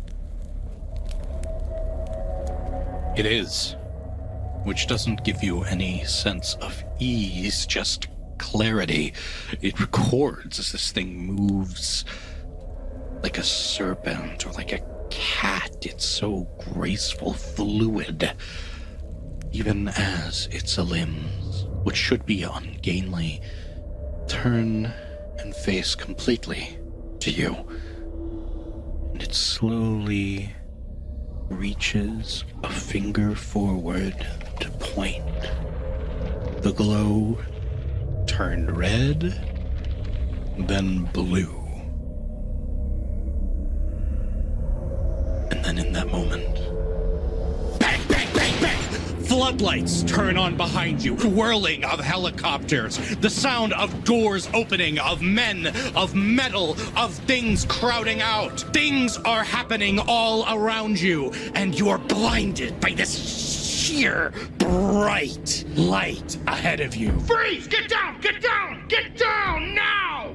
And Bill will drop to his knees. You see men in white suits, hazmat gear. They carry strange tubes. They carry what look almost like enormous quarantine gear. They carry devices that spark and shudder. You look at this, and Greg starts running, and Gale starts running, and Delmond, he grabs you. Bill, we can't stay. We gotta go. Aliens, we gotta go. And he lifts you up just in time for a line of electricity to fall down here by you before tracing a line where you stood mere minutes ago. Oh God.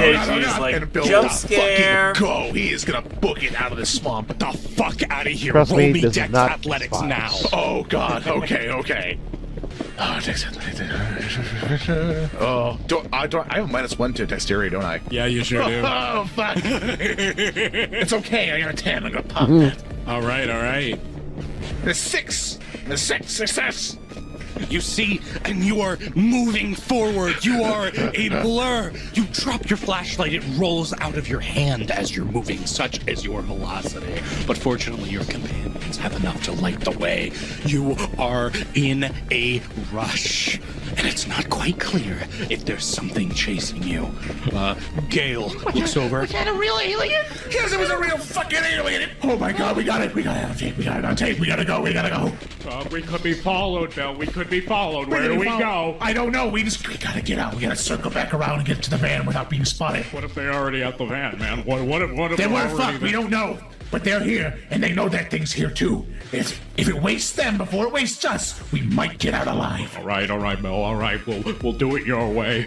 He cocks his shotgun. He is ready to proceed. And then, all of a sudden,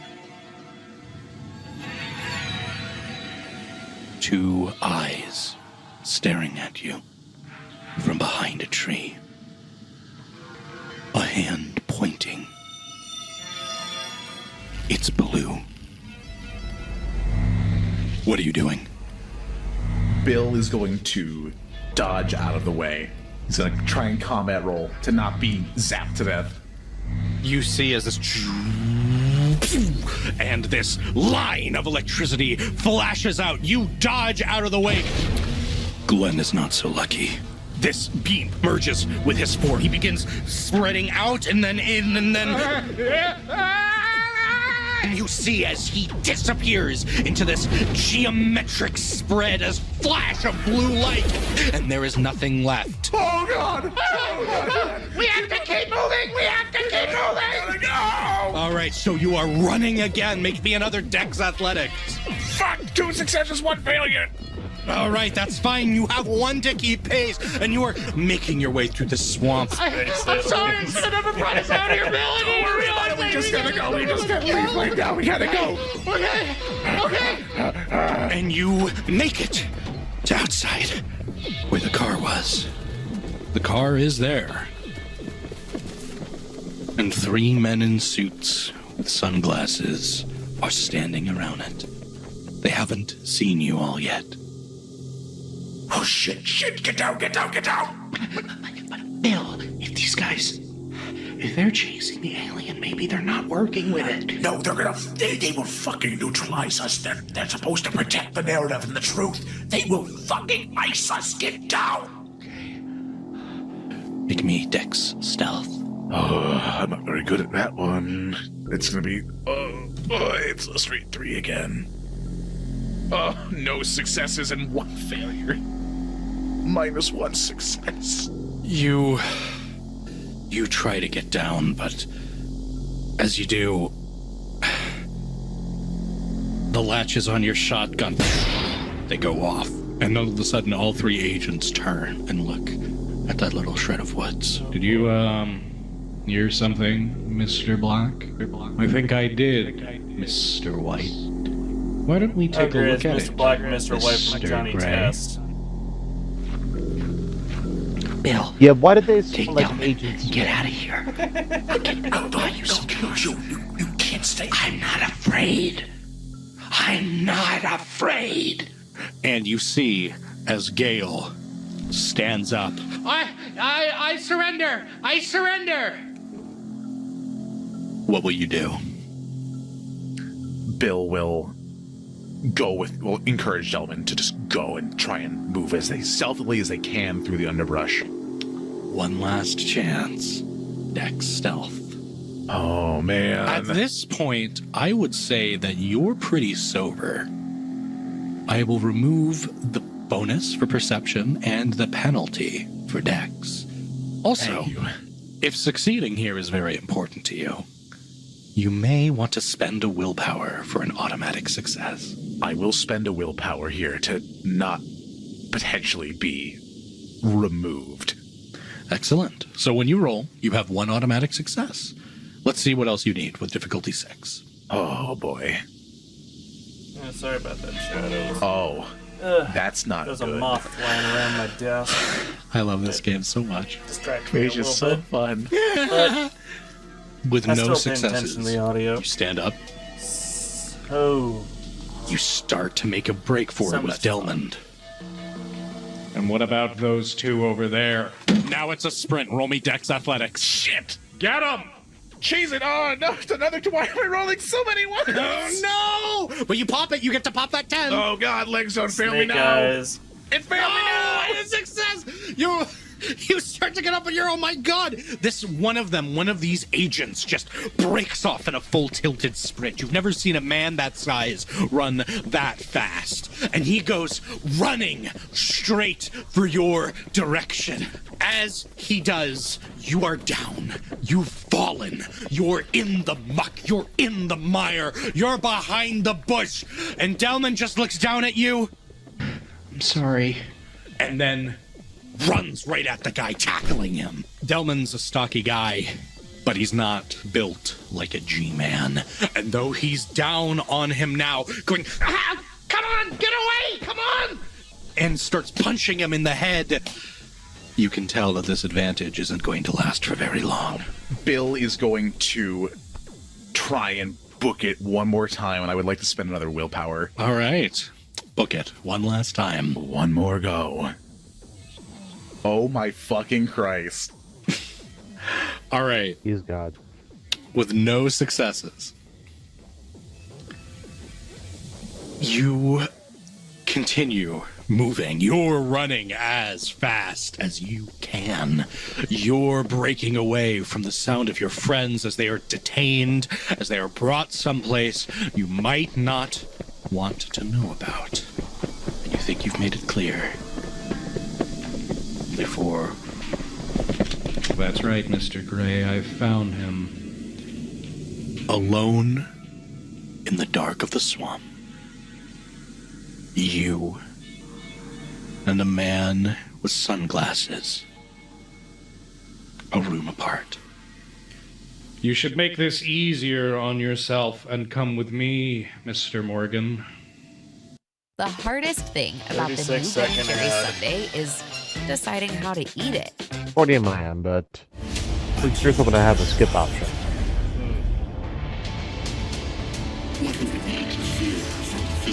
Also, have been to the Bear Jerry's factory twice during family vacations. Even though it's popular to a degree, I would not recommend it.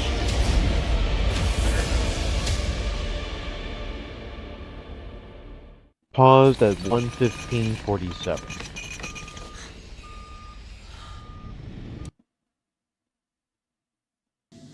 How do you know my name? 1:15:47. Alright. 3, 2, 1, play. How do you know who I am? How indeed. I suggest you cease resisting. You're not gonna take me away to some loony bin. You're not gonna... This is too important. We worked our lives for this one. My friends gave theirs. I can't let you zero-sum me here. Zero sum, you have quite the active imagination. I'm not asking because there's a chance you can escape. I'm asking nicely. So why don't you go ahead and cease resisting? The words begin barreling through your skull. I need to make a roll. Oh, What is your current willpower? my current willpower is 8. Excellent. With one success, you feel something trying to worm its way into your psyche. It's like a centipede under your skin. It's a worm crawling between your veins. This sense, this doughy-eyed complicity, it starts pulling through your head. And it's enough to buy him a couple steps. But not much more.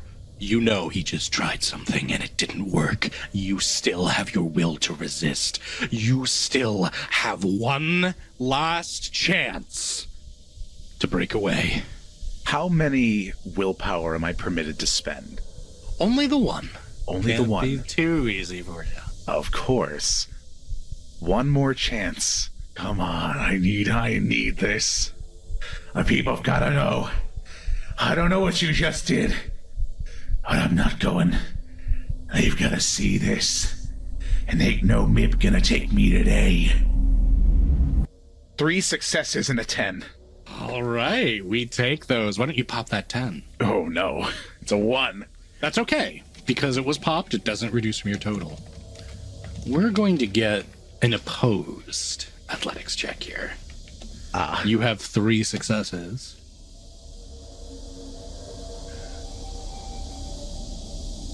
And lucky stallion that you are, I think you make it out. Running.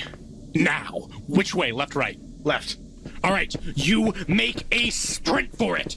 You leave behind the G-Man as he chases after you with animalistic fervor. He's not expending as much energy when you briefly look past. He's not giving it as much as you're giving this. But it doesn't seem like it matters too much. He's still on your tail. He's still making his way. He is on you, but your speed is just enough to keep inching you out. You are making the run of your life.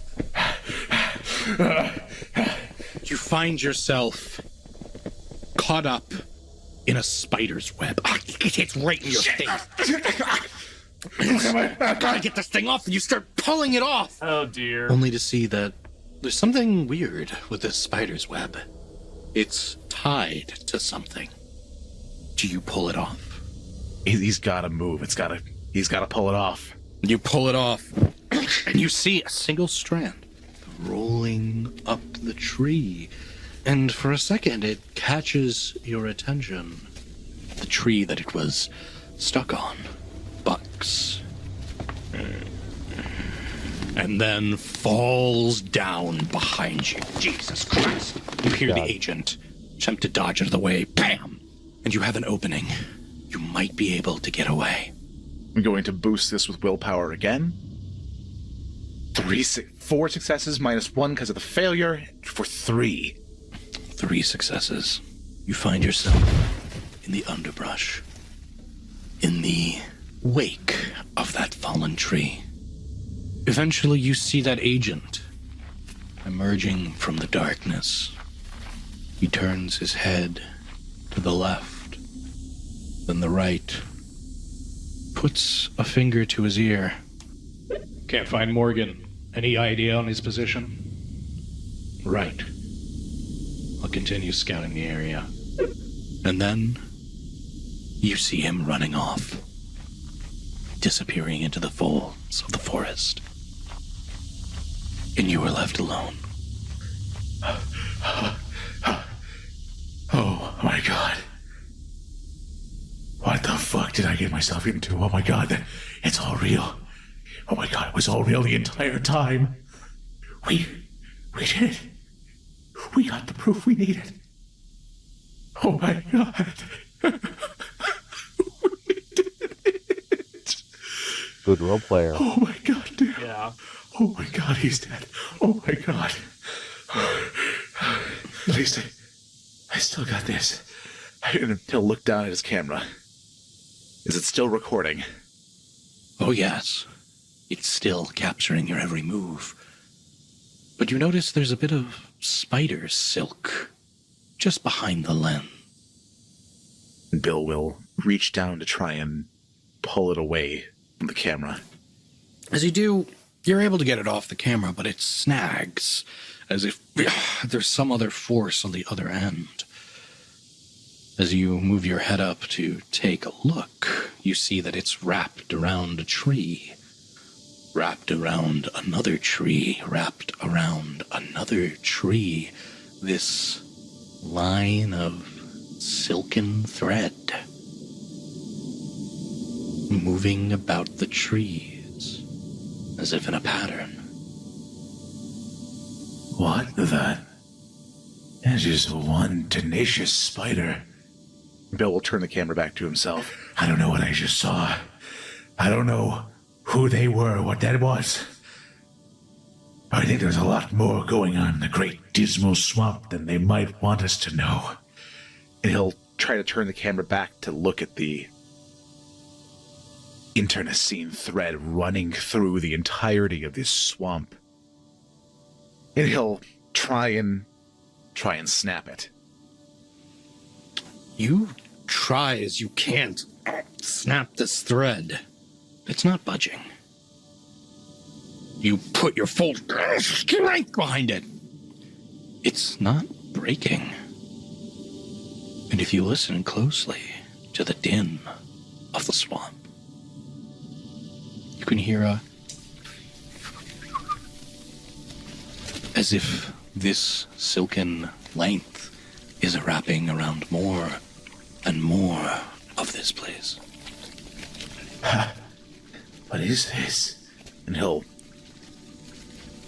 if his tearing it is not working, he's going to try and wrap it around his finger, as if one might do with a errant length of thread coming undone from a sweater. You do this, and you blink for a moment, and you find yourself in a strange place. Suddenly, it's bright out, the American flag pitched behind you. There's a blackboard in which you've drawn on Professor Morgan. You seem to be holding court over a large class. Your topic of discovery? Ancient history. You blink, it's gone. And another one. Your hands, they're covered in blood. You blink before realizing why. You're in a teal smock. In front of you, a surgery. And you. Yes, you. It's you that the nurse staff look at expectantly. Another one at the back of a garbage truck. Pause at 124:43. Does that truck look familiar?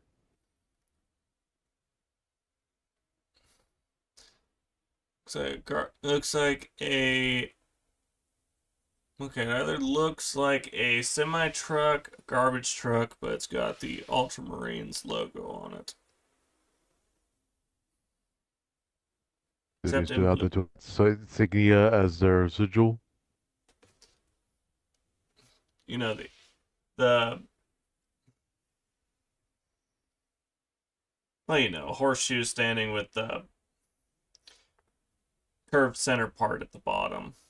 Hence why Alpha Booza nicknamed it the toilet seat.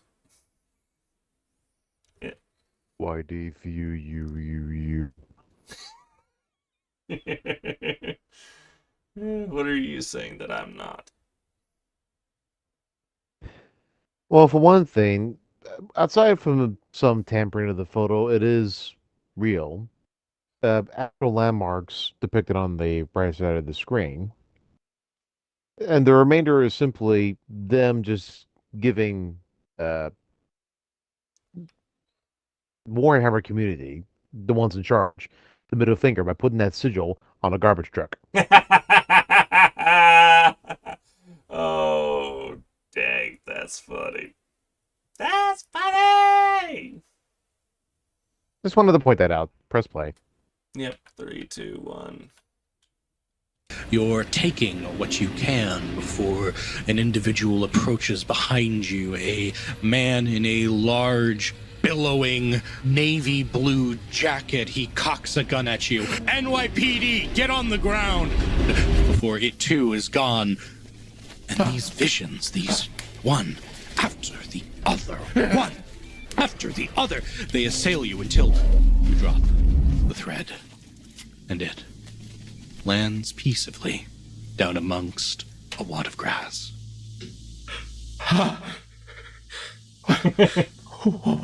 KG's like, praise the toilet. Well, it is the throne for a reason.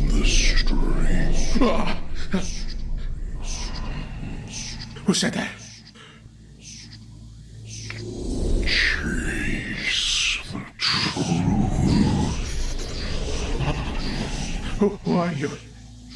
He's frantically panning around with the camera, trying to get a beat on where is this voice coming from.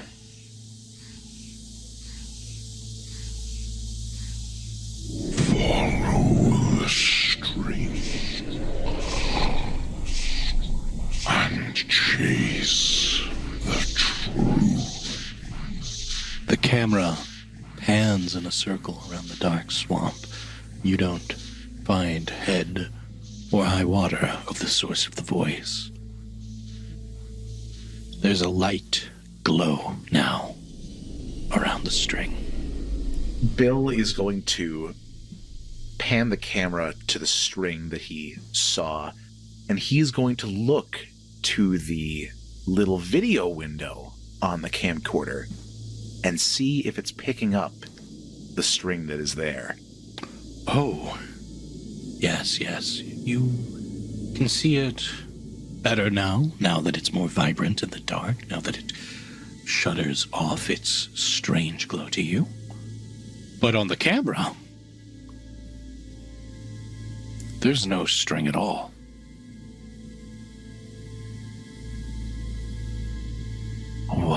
What is this? Dun, dun, dun. Is this some kind of geomantic phenomena? Is this? And he'll try and hold the string again in his hand. The string, see the gazebo that you built. No, that you didn't build. You see the money that you earned, or maybe the money that you didn't earn. You see the sky, you see the ground, you see the oceans and the earth. It's hard to tell what you're looking at. The truth could well be here, in this isolated corner of the great dismal swamp. Or it could be elsewhere. That voice echoes again in your head. Follow the string and chase the truth. Follow the string. Why do you want me to follow this? Is you that agent from before? Show yourself. Show yourself, I'm armed. There is no agent. There is no reply. Just the sound of the wind in the woods and the glow of the string. I don't know where this is going. He'll turn the camera back on himself. I don't know if I'd even heard that, or if you heard this on here, but if I'm gonna find out what that thing was, who those men were, I'm gonna have to trust it. I'm gonna have to follow this thing, whatever it might be, and whatever it might lead to. And Bill will get up and look to where the string is going, and he will continue following it. This light leading him in deeper into the swamp. Darkness is your only companion outside of the sounds of the woods and the glow of the string. It snakes about neighboring locations without a care. First trees, then it runs along the ground before crawling back up and forward again. The path is quite treacherous. Takes a little while too. But eventually, you see where it leads you. Deeper than you might have wanted to be. At a location of which you have long lost track of. A yellow sign hidden among the underbrush. Joint Station 6, Ashley. Beyond the sign, there is a clearing in the swamp. Rather interesting. Something that seems out of place. A three-tiered concrete building. It looks almost white. In stark contrast with how dirty this swamp can be. It has windows, doors, a series of black cars, a large black van. Inside, red lights shine, suggesting a chaos that you might not have reckoned on before. You found the truth. Will you grasp it? I want to know more. I need to know more. Whatever's in there is not supposed to be here, I think. I don't think I'm supposed to be here either, but I think we're well and past that point, everybody. There is a form emerging from the trees. Something inside the darkness. It is light. It is bright.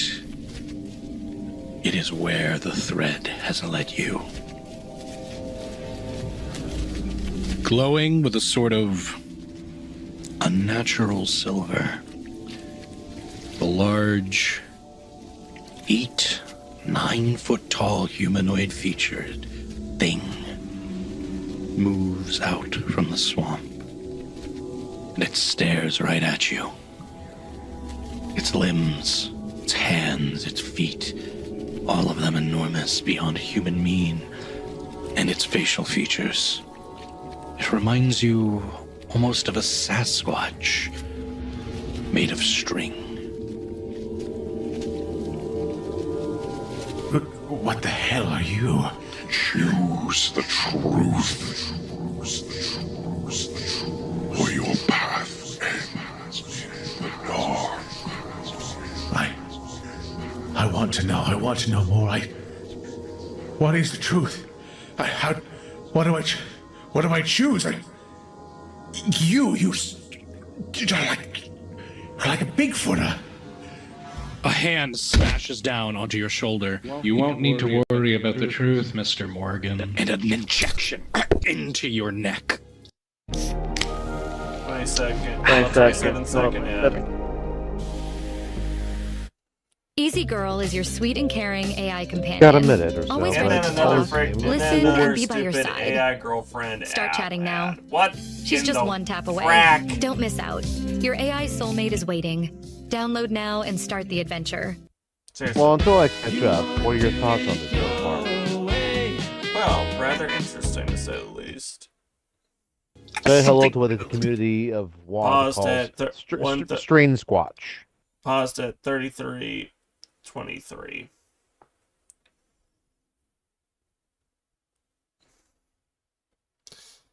But yeah, rather interesting to say the least. Rather interesting. Paused at 1:33:22.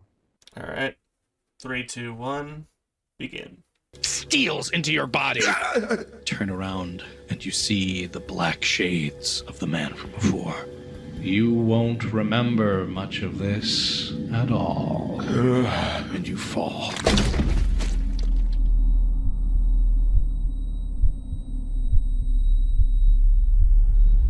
And so what else do you remember, Mr. Morgan? That's the last thing I remember. That research site, that man in the suit, knocking me out with some kind of sedative. Well, Mr. Morgan, I hate to say, but a lot of the things that you remember may not have happened the way you thought. You see, while you were out on your cryptid hunt in the woods, Mr. Glenn Willings, he happened upon a live wire and was electrocuted. In the ensuing chaos, things might have seemed very confusing. Hallucinations in that kind of high-stress environment, they aren't uncommon.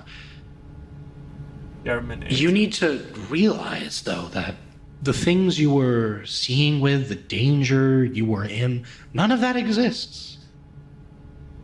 And I'd like you to come back to reality with me. Oh no, it's just as real as it gets. And there was no live wire. What do you mean live wire in the swamp? There's no live wires there. He wasn't electrocuted by some sort of errant pole or construct. No, he was atomized. He was Sir, turned into... I know that this might be hard for you to grasp. No, you don't sir me. I don't know who you are. I don't know where you think you're keeping me. But I know what I saw. Okay, I'm prescribing you a certain medicine. It's called Nuvinicil. Have you ever heard You're of not gonna make me forget what I saw there. What do you want me to forget? He's dead. I know he's dead. It doesn't matter. He's gone. But I know what I saw. I know that sight that I saw. I wish you had chosen not to be difficult. She raises her hand to your ear. He's resisting. Pump in the gas. And Bill will, in response to this, try to pull away at the chain linking him to the bed here and try and break it with just brute strength. You go ahead and roll me strength. Strength athletics. And I have destructive strength as well for my skills. Even better.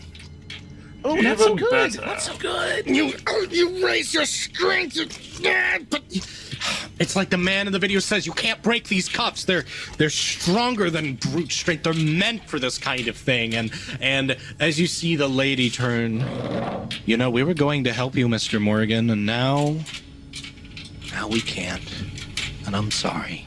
She puts on a mask as this mist begins being channeled into the room. He's gonna hold his breath. Is the bed moving at all, or is it stationary? Oh, it's stationary, but as you hold your breath, you see something that she doesn't. You blink once, you blink twice as this gas begins filtering in, and you realize that string squatch is standing right behind her. He raises his hand. You've chosen the truth.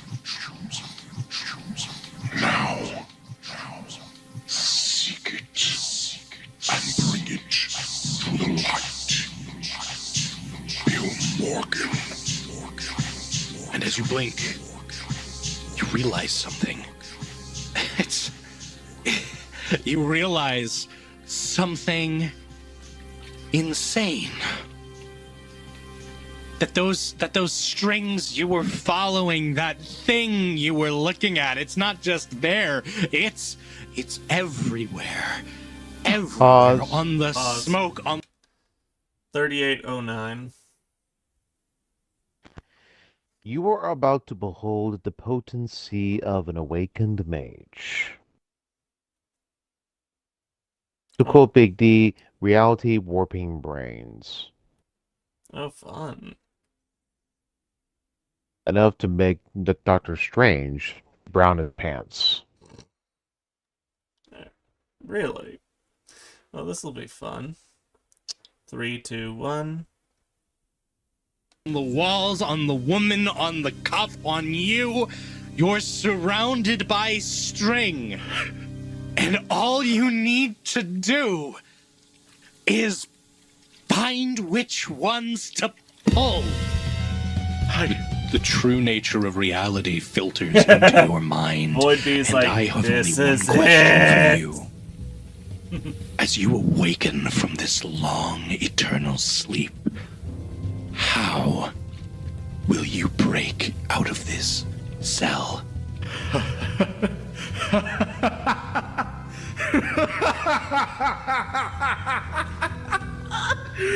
And he'll reach up his hands, and he'll touch the strings flowing in the air around, plucking them like some kind of divine instrument. The harmonies of this Or grand strings of a tapestry conspiracy board. unfurled before him. He will reach up his hands, fingers touching any number of threads, and he will say, I surrender to nobody. And he will grab them in his fingers and pull them down. You are pulling it all down. Is there any particular form that the dissolution takes? As he grabs and pulls these strings, you see as the room around him, this padded room, these walls that were once there, solid and imposing, begin fading away as if they were particles disappearing back into the ether. This fire of entropy-made form finally being unleashed, the chaos of the system roiling forth as what once was a room gives way to nothing. The walls around him coming down, the woman in front of him unraveling, exploding apart into more and more fibers that just weave their way back and snaking back in as if it was a tapestry itself repairing these errant, now severed cords. As the walls around fade, the gas recedes and peters out into nothing, and the facility at large opened up to him, no longer isolated in this featureless room. The door is open to you. Will you go through? He will walk through, as what remains of a frame that was there also begins unraveling as he brushes his hand upon it, leaving it for the last time.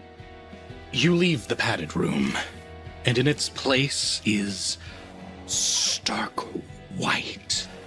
This doesn't look like any hospital you've ever seen. There's no windows. You don't quite know where you're at. But you do know one thing. As you walk out and you leave an area that was once labeled holding cell, red klaxons blare out, lights of crisis, air, and a SCP voice Foundation, over the eat your heart intercom out. proudly and I almost calmly hear the mentions, same alarm noise as Star Trek original series. Are recommended for immediate evacuation or anticipation of a level 3 threat. I repeat, all on-site staff are requested to evacuate or prepare for a level 3 reality threat. in hallways far away from you, glimmering this through the network of strings in your mind, you can tell that doors are opening and closing, that men are shuffling things out of cupboards into furnaces, or more likely, rushing for exits. You know that there are men aplenty, men like the agent, men like the therapist, men like Mr. Black, all around you. But not to your right. If you sought to leave this place, you might want to venture there. Bill will begin walking to his right and looking towards any visible loudspeaker, is there a string going from that loudspeaker towards him? Yes, there's strings from all things connecting to you. You need only reach out and ensure the connection persists. Bill will reach out towards the string going towards the loudspeaker and weave it through his fingers and pull it to him, intending to bring the voice that had just said that to him. Inside of your hand now is a sparking part of a computerized console. Audio dials, different volumetric cursors. They surround this thing, which now sparks as if freshly hewn from its original standpoint. Wires limp and dead beneath your grip. The alarm continues, but not the voice. I guess that's one problem down, and he'll throw it back behind him as it just kind of disappears and unravels. Of course. And he will continue walking to the right, presumably to a door leading out of this corridor. Oh, yes. Does this You bring back find any your door memories there. with Timo? You open it up to a parade of fire. That's not supposed to be here. He'll close the doors. He'll focus for a moment, and he'll grab some strings that were fluttering through the crack and open the door yet again, pulling those strings taut in opposite directions. You pull the strings, the door closes and reopens. There's a sliding sensation at the pit of your stomach as, in place of a fire, you see a cafeteria. Empty of all life, save for, the smell of quite tempting chili. Ooh, You pull it again, though. That's not your real destination. And in place, you have a heliport as men in black garb, looking almost like unmarked SWAT officers, pour out and in to the building from a helicopter. Go, go, go, go, go, go! You realize that's not quite the exit you're looking for, and you pull the third one before winding up in a sterile corridor labeled Top Secret Holding. Well, out of the frying pan. And Bill will walk through this new iteration of the hallway. And he will close the door behind him and just tap on it and say, "You don't need to open again. This is fine." All at once, the gears in the door disintegrate. They gum up, and this door is quite useless. But as you begin moving forward, there's a glass pane on the left side of this hallway that reveals a curious occupant. What does Bill see, looking through this glass pane?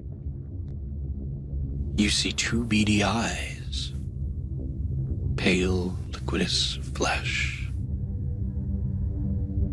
You see the alien,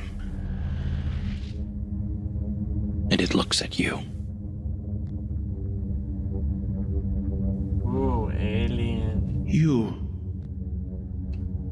killed my friend.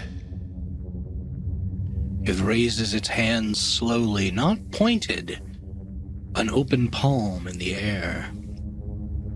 Then it looks at its hand as two fingers rise in the air. 51-second ad. Understood. Hello, Moto. It's a razor commercial. Marker. Another A man on a mission to be the greatest fighter in the world. Or will all his Oh, hopes and fun dreams fact, come the crashing Stellaris down? ad you got off Are you and on, ready? Yes. Paradox Smashing Machine, owns rated it, R. Get same tickets as now. World of Darkness, so you're not too far off from the mutual offers. Eater of worlds. Grant us more power. Paused at 14655.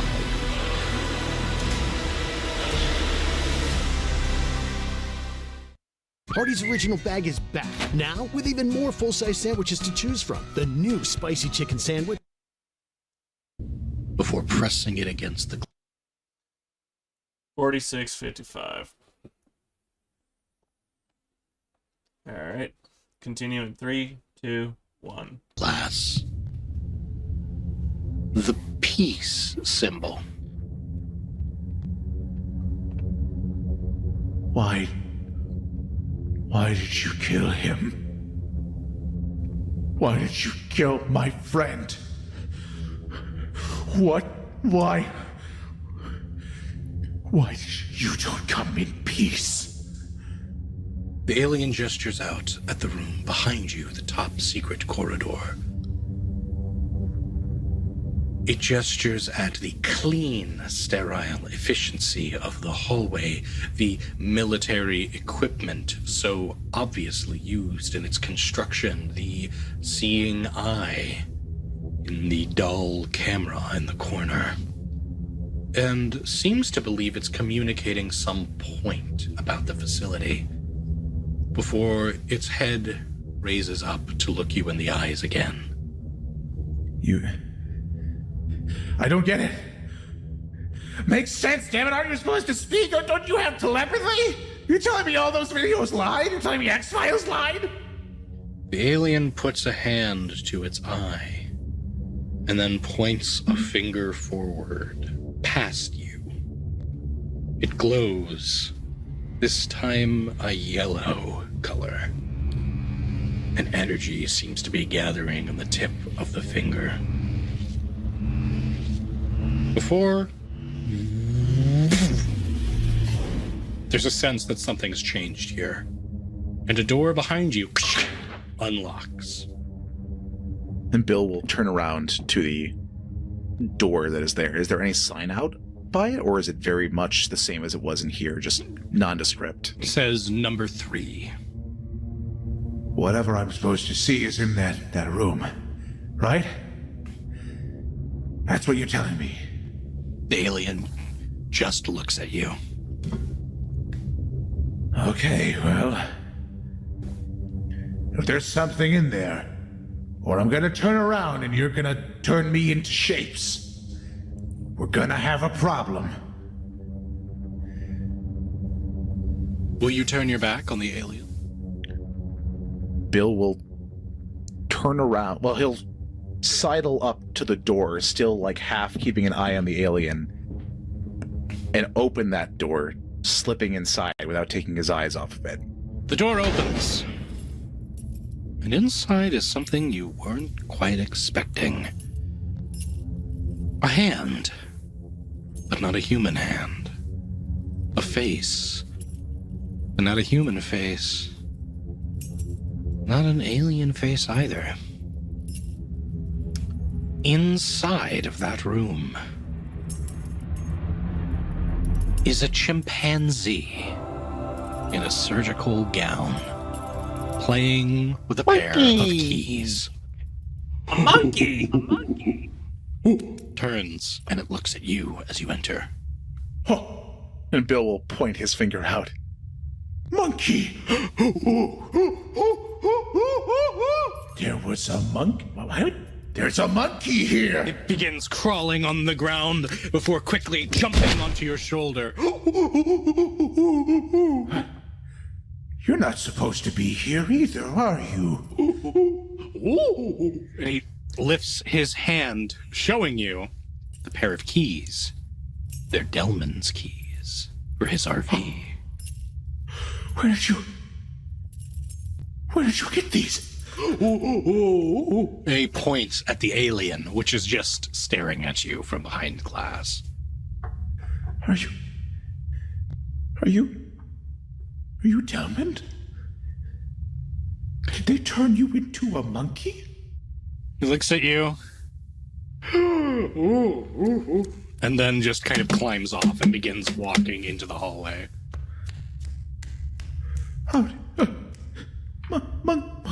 Monkey. The fuck is going on? Oh, I'm freaking the fuck out right And as you freak out, you realize you can't see those strings anymore. That moment of godlike power, it seems like it's slipped away from your grip. And rather than what you were before, now you feel more like a man in a room with a monkey, and an alien is also watching you. Where'd they go? Where'd they go? Then he'll look around frantically back to the alien if there's any strings going to that alien or its room or whatever. Oh, no strings, none that you can see, not with your normal eyes. The alien is just looking. The monkey reaches out and grabs a whiteboard and a marker. On it, you could tell it had been scribbling something, but just kind of wipes it away before it begins drawing. And then it shows you the drawing. There is a flying saucer, a car, and a passing resemblance of you and it walking to the car together. Ed just starts crawling out to the door that was at the end of the hallway, pointing towards it, as if to signal you forward. Oh, okay. We go this way. It's fine. Go this way. What about that? What about that one? The little gray guy. What about the alien? It's not there. Okay. Okay. Okay. All right. Let's go. We're gonna go take the car and we're gonna go into the tractor beam. Okay, the alien's gone. I might be dead. This could be hell, but there's a monkey here, so it can't be that bad. And he'll go. He'll start walking, and he'll start walking a little bit faster, and he'll start sprinting up to the monkey towards the end of the hall. You pass by windows that contain freak after freak. One had a giant weird worm. One had a panther with octopus limbs. Yeah. Paused at 154.07. Okay. Panther with tentacles. That sounds like a D&D beast. I'm trying to remember what it was named. It started with a D. Displacer beast. Anyone who plays D&D who actually knows what I'm talking about, please put it in the comments, please. Yeah. I hate to call Chekhov's shotgun or Chekhov's gun or a on-the-nose clue, but the greatest foe of Werewolf the Apocalypse is the worm. It is one of three primordial elements that encompass Gaia, the Earth, and seeks to ultimately destroy it from some personal pettiness. I'm dusting cobwebs here. I hate to think that Speaker D is suggesting that government agents already entrapped a worm. So I'm hoping it's not the same worm, because that would be somewhat anticlimactic. Right. Then again, if this was a subsidiary of Pentex, that might be a possibility. I'll go into that in the future. For now, press play. 3, 2, 1. You're kind of not really looking at it. You're kind of more focused on the monkey and the alien and the drawing. And when you finally get to the end of the hallway, the door opens to reveal a enormous hole, as if the building had been shorn out from the outside, as if the building was just missing outside of this hole. The entire building, save for this little section, is gone. Oh, no. It's more that you can see the building and it continues, but whatever was in this hallway is not. There is no more hallway. And you can see the hallway actually continues because the door is on, like, about, 20 feet away from you on the same level. It's like there should be a hallway here, but there is no longer. And instead, you are outside. Oh. Okay. Did I do that? No. No. Gotta keep moving. Gotta follow the monkey. You. Where do we go? And he climbs down very carefully. He winds up on the swampy ground. And he points at this outcropping in the swamp. You're in the back of the facility that you saw from the front. It seems like you've never left. And this wasn't all a day ago. This might have been a matter of a few hours ago that all of this happened. It was all real. And not long after that, you hear above the din of the rooftop, the helicopter blades whirling, the sound of men Storm the perimeter, get it, secure the base. God. further up ahead of you or behind you. None of that seems to matter. Because overhead, the sky is starless. There is no moon or cloud. But then a slit in the sky opens up. A circle of light falls from the sky. And floating to the ground from on high is Delman's RV. It for landing without a sound. Nice. Then the beam dissipates. And above your head, you notice as stars return to the sky, one by one by one, as the enormous breadth of a city-sized saucer moves from overhead and disappears into the stars. Oh. Whoa. That is fucking cool. I think I know where we need to go. The monkey looks up at you expectantly. I think it's time we leave. The monkey joyfully crawls around the back of the car. It gets into the passenger seat, puts its seatbelt on. It sits expectantly, excited, ready to leave this place behind. And Bill will start walking towards this vehicle too. And he'll pause a moment because he'll remember in this moment of lucidity, in validation, why they came there in the first place. And he'll remember that he doesn't have his camera. And he'll search his person, which also I feel like is worth asking. I should have asked this before. Is Bill in his regular clothes or is he in a surgical smock? You were not in a surgical smock, but you're right. You don't have your shotgun. You don't have your camera. But as you turn to ask that question, you hear a ch-ch, and then a ch-ch. You look over, and you realize that the monkey has both of them. Oh. You know how to work that thing, little man?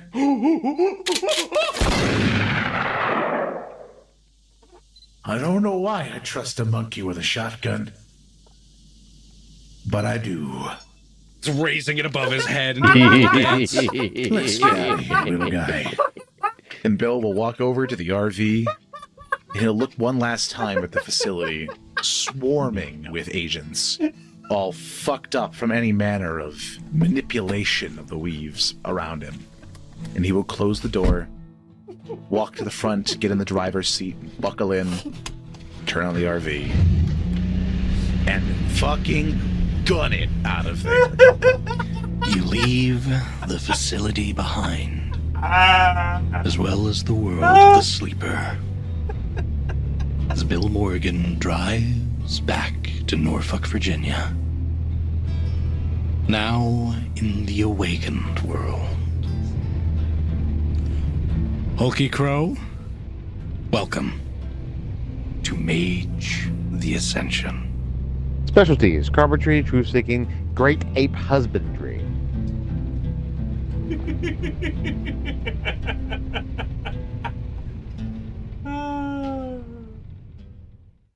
Oh, jeez.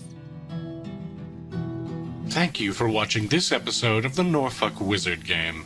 We hope it's given you ample cause to believe and fear what's really out there. The character of Bill Morgan is performed by the indomitable Hulky Crow. The storyteller was yours truly, Speaker D. If you enjoyed this session, follow us on YouTube at Brava Alphabusa, or consider becoming a patron at patreon.com/alphabusa. There, you can find sneak peeks at upcoming Ogre Popenang projects, such as Hunter the Parenting, Half-Life Zero Viscosity, and of course, the Norfolk Wizard Game. Thank you. And that's where we cut it. Oh, man. Fucking A, Speaker. Oh, God. I hope you liked it. That was, oh my God, that was fantastic. You fucking devil. And no wonder you do so much fucking writing. Holy shit. That was amazing. That episode I'm was really glad just, you liked it. Yours is one of my favorites. I worry that it dragged so a many little too levels. long. We definitely went over the such time fun. limit that I expected. But we can, we'll figure it out, especially when we see how long the other awakenings are. That's true. We could always release it standalone. There's other things. How did you like? Oh, we should probably stop recording. Oh, yes, we should. Okay. Welcome to Carl's Reviews, the Norfolk Wizard Game. One thing that I really fucking enjoy is the personification of grief that clearly Bill Morgan is inhabiting. As the thing starts out, you're not sure who he is, but then you get to learn him better, like how Bill has shoebox, I love it, and how Bill works in construction, but he can't build a gazebo. A job that makes you want to blow your fucking brains out. Something more I As need usual, to talk about, YouTube and that's poop. regarding Bill's friends. Clearly, you can tell that his friends are only there out of circumstance and not because they enjoy each other. Otherwise, Bill would be horrified when they died. I'm sorry, I had to blow some snot out of my nose. Regarding the RV, though, I have some problems because clearly you can see that the RV is a Model 2000 Pontiac. However, the interior is clearly a Model 2012 Dusto Eldorado Rover. What the fuck? In summary, this is a good episode, but it's lacking in some places. I'm gonna give it a rating out of 7 out of 54. Could be better, didn't hate it. And that's it for today from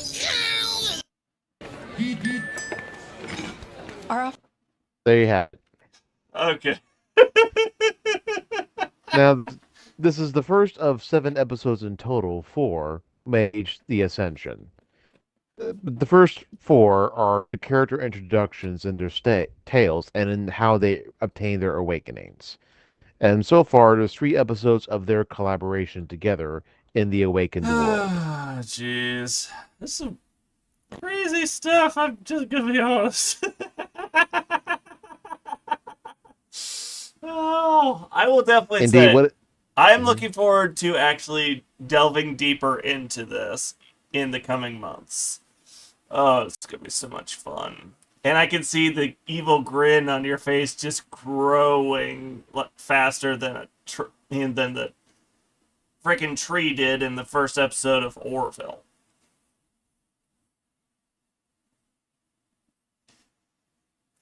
Which went to massive size tree within a few seconds.